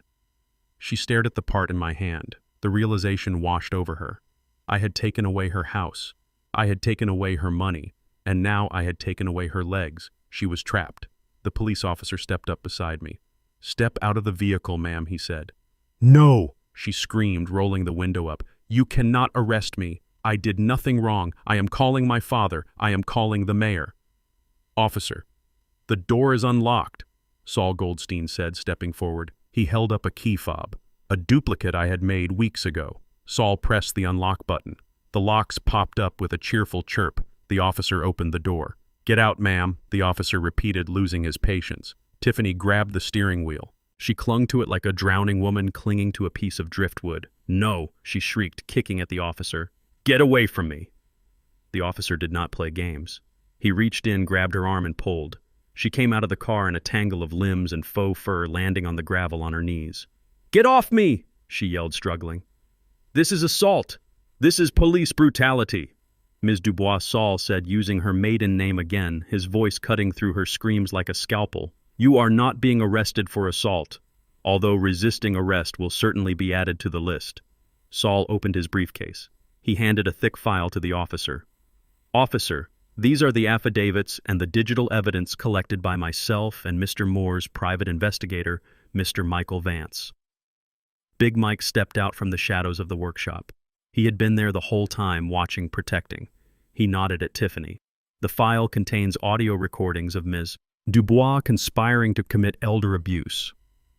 Saul listed, ticking off the charges on his fingers, specifically conspiracy to involuntarily commit a competent senior citizen to a state facility for the purpose of financial gain, conspiracy to commit medical fraud by bribing a physician to falsify records, and attempted grand larceny regarding the fraudulent transfer of the deed. The officer listened. He looked at the file.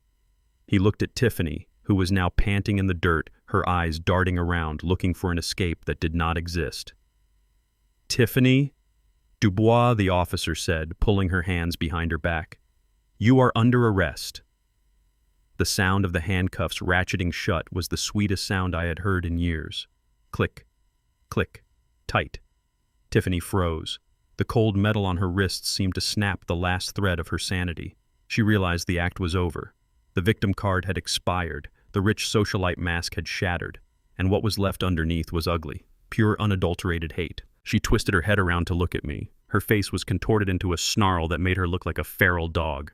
"You did this!" she screamed, spittle flying from her lips. "You planned this. You set us up. I protected myself," I said, looking down at her. "There is a difference. You are garbage," she yelled, struggling against the officer's grip. "You are nothing. You are just a dirty old black man playing with wood." The words hung in the air. Toxic. Ancient. The police officer stiffened. Saul stopped smiling. Big Mike took a step forward, his fists clenching. There it was. The truth.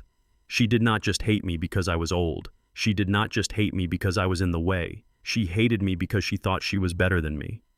She thought her white skin and her blonde hair and her fake pedigree made her superior to a black man who built his fortune with sweat and calluses.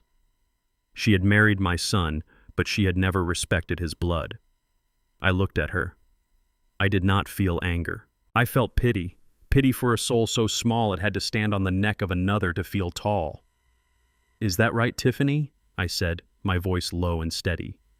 Dirty. I held up my hands. They were stained with walnut oil and dust.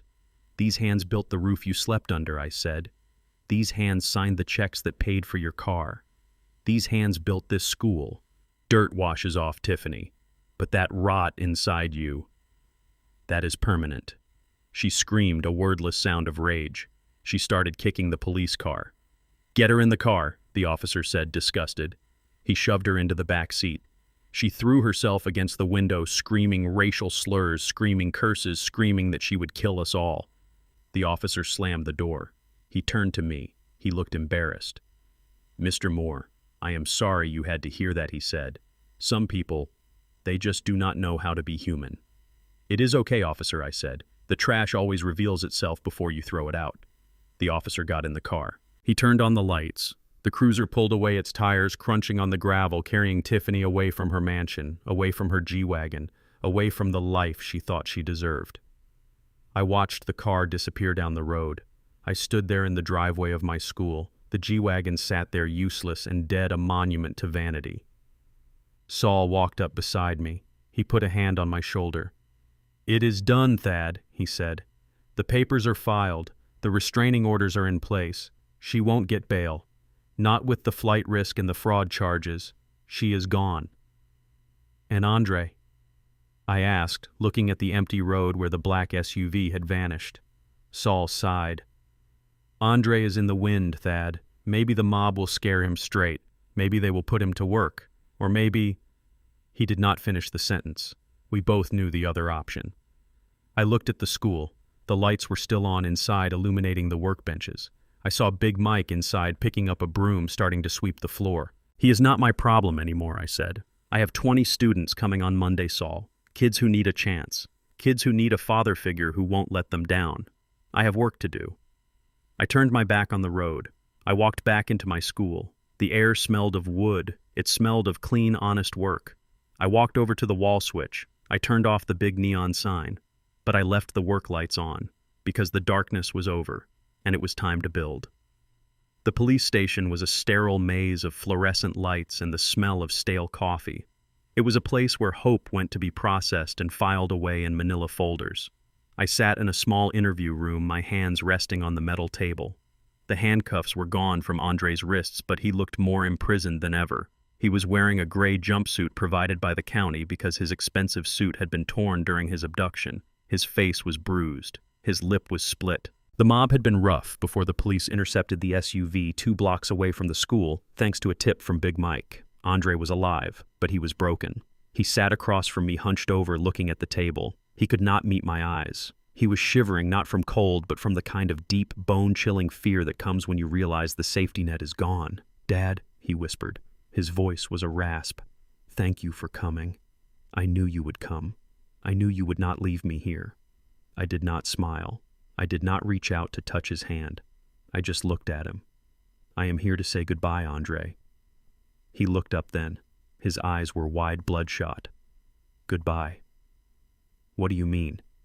"You have to get me out. You have to bail me out, Dad. Those men, they said they would kill me if I did not pay. You have money. I know you do. Tiffany said you moved millions to Zurich. Just pay them. Please, I will pay you back. I swear, I pay you back."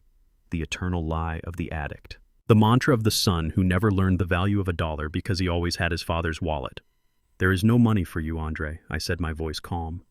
"The money in Zurich is for the trust. It is for the school. It is for kids who actually want to learn how to build something. It is not for paying off gambling debts. And it is certainly not for bailing out a man who tried to steal my home." Andre started to cry. It was not a dignified cry. It was a weeping, sobbing mess of snot and tears. "Dad, please." I was tricked. Tiffany. She manipulated me. She told me we deserved it. She told me you were old and confused. She made me do it, Dad. I am a victim too. I slammed my hand on the table. The sound echoed like a gunshot. Andre jumped. He shrank back into his chair. "Stop lying," I said. "Stop lying to me and stop lying to yourself. Tiffany did not make you gamble away $2 million. Tiffany did not force you to forge my signature on those loan documents. Tiffany did not make you stand there and watch while she threw your mother's Bible in the trash." I leaned forward. "You chose her, Andre. You chose the easy way. You looked at me, your own father, and you saw an ATM. You looked at your heritage, and you saw a cash grab. You are not a victim's son. You are an accomplice." Andre shook his head violently. "No, Dad, no. I love you. I always loved you. I wanted to be successful, like you. I wanted to build something. You wanted to steal something, I corrected. Building takes time. Building takes sweat. Building takes splinters in your hands and dust in your lungs. You never wanted that. You wanted the suit without the work. You wanted the mansion without the foundation." I reached into my pocket. I pulled out 2 things. The first was a small black book, Beatrice's Bible, the one Tiffany had thrown in the garbage. The cover was bent, but the pages were still holy. I slid it across the table. "This is all I have for you, Andre," I said. "Your mother read this every night. She prayed for you. She prayed you would grow up to be a good man. Maybe if you read it now, you can find whatever part of your soul you sold." Andre looked at the Bible. He reached out a trembling hand and touched it. He started to sob harder. "Dad, I am sorry. I am so sorry." I pulled out the second item. It was a piece of paper, a folded list. I slid that across the table too. And this, I said, is a list of public defenders. Good lawyers, honest people who work for the state. They will help you with the fraud charges, and they will help you negotiate with the creditors. Andre looked at the list. He looked at me confused. Public defenders. But what about Goldstein? What about your lawyers? My lawyers represent the trust, I said. They represent the school. They do not represent people who try to defraud the trust. Conflict of interest. Andre. He stared at me. The realization was sinking in. He was on his own. Truly, completely on his own. You are leaving me here, he whispered. With them. With the sharks. I stood up. I buttoned my coat. I am not leaving you, Andre. I am letting you go. I am letting you face the consequences of your own life. It is the only way you will ever learn. If I bail you out now, you will just do it again. You will find another Tiffany. You will find another scheme. And next time, I won't be here to stop you. I walked to the door. I put my hand on the handle. Dad, wait! Andre screamed. Please, do not go. I am scared. I stopped. I did not turn around. I know I said, you should be. Fear is a good teacher. I opened the door. The officer outside nodded to me. Keep him safe, officer, I said. He has a lot of thinking to do. I walked out of the interrogation room. I walked down the long hallway. I could hear Andre screaming my name behind the heavy steel door. Dad. Dad, come back. I did not stop. I did not look back. I walked out into the lobby. Saul was waiting for me. He stood up when he saw me. He looked at my face. He saw the pain there, the deep old pain of a father cutting off his own limb to save the body. You okay, Thad? Saul asked softly. I nodded. It is done, I said. We walked out of the station. The sun was setting over Chicago. The sky was a bruised purple and orange. It was beautiful. I got into my truck. I sat there for a moment looking at my hands. They were old hands, tired hands, but they were clean. I had lost a son, but I had saved a legacy. And somewhere in a cell, Andre was holding a Bible and a list of lawyers, realizing for the first time in his life that the bill had finally come due. I started the engine. I drove away. My shadow stretched long on the pavement ahead of me, solitary, strong, unbroken. I had a school to open. 6 months have passed since the day the police cars rolled away from my driveway, leaving tire tracks in the mud and a silence that felt like a blessing. The Chicago winter came and went, hard and gray, burying the city in snow, but inside the Thaddeus Moore Trade School it has been warm. Not because of the expensive heating system Tiffany wanted to install, but because of the work, because of the sweat, because of the fire that burns in the belly of a young man or woman when they realize they can create something with their own hands that nobody can take away from them. I am standing on the catwalk, the one Tiffany thought would be a hallway to her master suite, looking down at the main floor. It is 10 o'clock on a Tuesday morning. The workshop is alive. It hums with the sound of band saws and sanders. It smells of sawdust, pine resin, and coffee. It is the best smell in the world. There are 25 students down there now, kids from the neighborhood, kids who were told they were trouble, kids who were told they would end up in jail or dead before they hit 21. Now they are wearing safety goggles and leather aprons. They are measuring twice and cutting once. I watch a young man named Marcus. He is 18. He reminds me of myself at that age. Angry, quiet, strong. He is working on a dovetail joint for a cabinet drawer. It is tricky work. It requires patience. I watch him struggle. I watch him get frustrated. I watch him almost throw the chisel. But then he stops. He takes a breath. He remembers what I taught him. He adjusts his grip. He taps the wood gently. The joint slides together. Perfect fit. He looks up. He sees me watching. He does not smile, but he nods. A sharp, respectful nod. That is worth more to me than any dividend check from Zurich. Big Mike walks the floor. He is the foreman now, the head instructor. He trades his hard hat for a teacher's patience. He walks over to Marcus, slaps him on the back, and points out a small flaw in the grain. Marcus listens. He does not argue. He learns. The front door opens. It is not a G-Wagon this time. It is a modest sedan. Saul Goldstein steps out. He is walking slower these days, but his smile is still sharp enough to cut glass. He waves at me. I walk down the steel stairs. My knees still ache when it rains, but I feel stronger than I have in years. Purpose does that to a man. It acts like grease for rusty joints. Thaddeus Saul says, shaking my hand. The place looks incredible. I see you finally found a use for that ebony wood. I chuckle. We did. The students cut it up. We are making high-end jewelry boxes. We are going to sell them at the charity auction next month. The proceeds go to the scholarship fund. Tiffany wanted to live inside that wood. Now it is going to pay for someone's college degree. Poetic Justice Saul. Saul nods. He pulls a manila envelope from his briefcase. I have the final judgments, Thad, he says, his voice turning serious. The court dates were yesterday. I thought you would want to know. I wipe my hands on my apron. I motion for him to follow me to my office. It is a small, glass-walled room in the corner of the workshop. It has a desk, a coffee maker, and 3 chairs. No marble, no gold leaf, just business. We sit down. Saul opens the envelope. Tiffany Dubois, he reads. Convicted on 3 counts of fraud, 2 counts of elder abuse, and 1 count of conspiracy.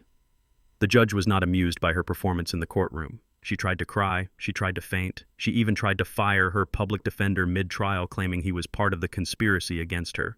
And the sentence I ask, 5 years, Saul says, state penitentiary, no parole for at least 3, and the judge ordered full restitution. They seized everything, Thad, the jewelry she hid, the designer clothes, even her shoe collection. It is all going to auction to pay back the creditors and the legal fees. She is bankrupt, completely and totally destitute. I nod. I do not feel joy. I do not feel sadness. I just feel a sense of balance restoring itself. The scales have tipped back to center. And Andre, I ask. My voice is quieter now. Saul sighs. He looks at the paper. 3 years, he says. Plea bargain. He admitted to everything. The gambling, the forgery, the collusion with the mobsters. His cooperation helped the feds take down the lending ring that was squeezing him. That earned him some leniency. 3 years, I repeat. He is in a minimum security facility downstate, Saul continues. He is working in the wood shop, Thad. He requested it. He told the warden his father was a carpenter and he wanted to learn the trade. I look out the glass wall at the students. I look at Marcus fitting another joint. He wants to learn the trade now, I whisper, now that he is wearing a jumpsuit, now that he has no other choice. It is a start, Thad, Saul says gently. He wrote you a letter. Saul slides a white envelope across the desk. It has my name on it in Andre's handwriting. It is shaky, humble. I stare at it. Do you want to read it? Saul asks. I pick it up. I feel the weight of it. Not today, I say. I put it in my desk drawer next to Beatrice's Bible. Maybe in 3 years, Saul. Maybe when he walks out of those gates and proves he can stand on his own 2 feet. Until then, words are just wind. I need to see the timber before I trust the structure.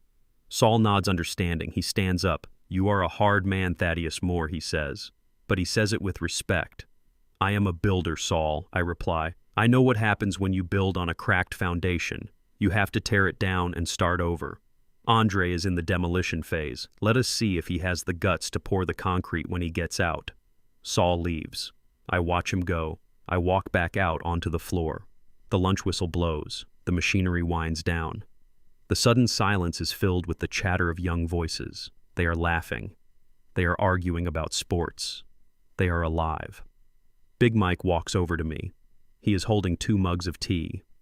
He hands one to me. He looks at the office where Saul just left. Bad news, boss, he asks. Justice Mike, I say, taking the tea. Just justice. Mike nods. He looks around the room. He looks at the sign on the wall. Thaddeus Moore Trade School. You know Thad, he says, taking a sip. You never did have grandkids. I know that ate at you for a long time. You wanted someone to leave this to. Someone to carry the name. I look at the 25 kids eating sandwiches on the workbenches. I look at the projects they are building. Tables, chairs, bookshelves. Things that will last. Things that have value. I look at the empty space where Tiffany wanted her grand staircase, and I see a ladder to a future she could never imagine. I have children, Mike, I say. I have hundreds of them. They do not share my blood, but they share my sweat. And that bond is stronger. Blood can turn toxic, Mike. We saw that. But sweat is honest. I walk over to a chair that sits in the corner. It is a white oak rocking chair. I built it myself last week using the scrap wood from the demolition of the old paneling. It is solid. It is simple. It is perfect. I sit down. The wood is warm against my back. I rock back and forth slowly. The rhythm is soothing. I take a sip of my tea. It is hot and sweet. Tiffany wanted a throne. Andre wanted an ATM. They wanted the world handed to them on a silver platter. They did not understand that the only things you truly own are the things you can fix when they break. They are in cages now, cages of their own making. And I am here. In my school, sitting in my chair, I smile at Mike. Good wood does not fear fire, Mike, I say, tapping the armrest of the chair. It just hardens. It endures. Only rotten wood fears the heat. And we burned out the rot, Mike. We burned it all out. Mike grins. His gold tooth flashes. Amen, boss, he says. Amen. I close my eyes for a moment, listening to the sound of my students, my legacy. We are going to take it all, she had said. And in the end, she was right. I took my dignity back. I took my peace back. And I took my future back. Class is dismissed. Greed is a carpenter that builds its own coffin. My son and his wife looked at a mansion and saw dollar signs. I looked at wood and saw a future for those who truly needed it. They thought silence was weakness and patience was senility. They forgot that the strongest trees grow slowly and silently, but when they fall on you, they crush everything. You can steal a man's money, you can insult his name, but you can never steal his wisdom.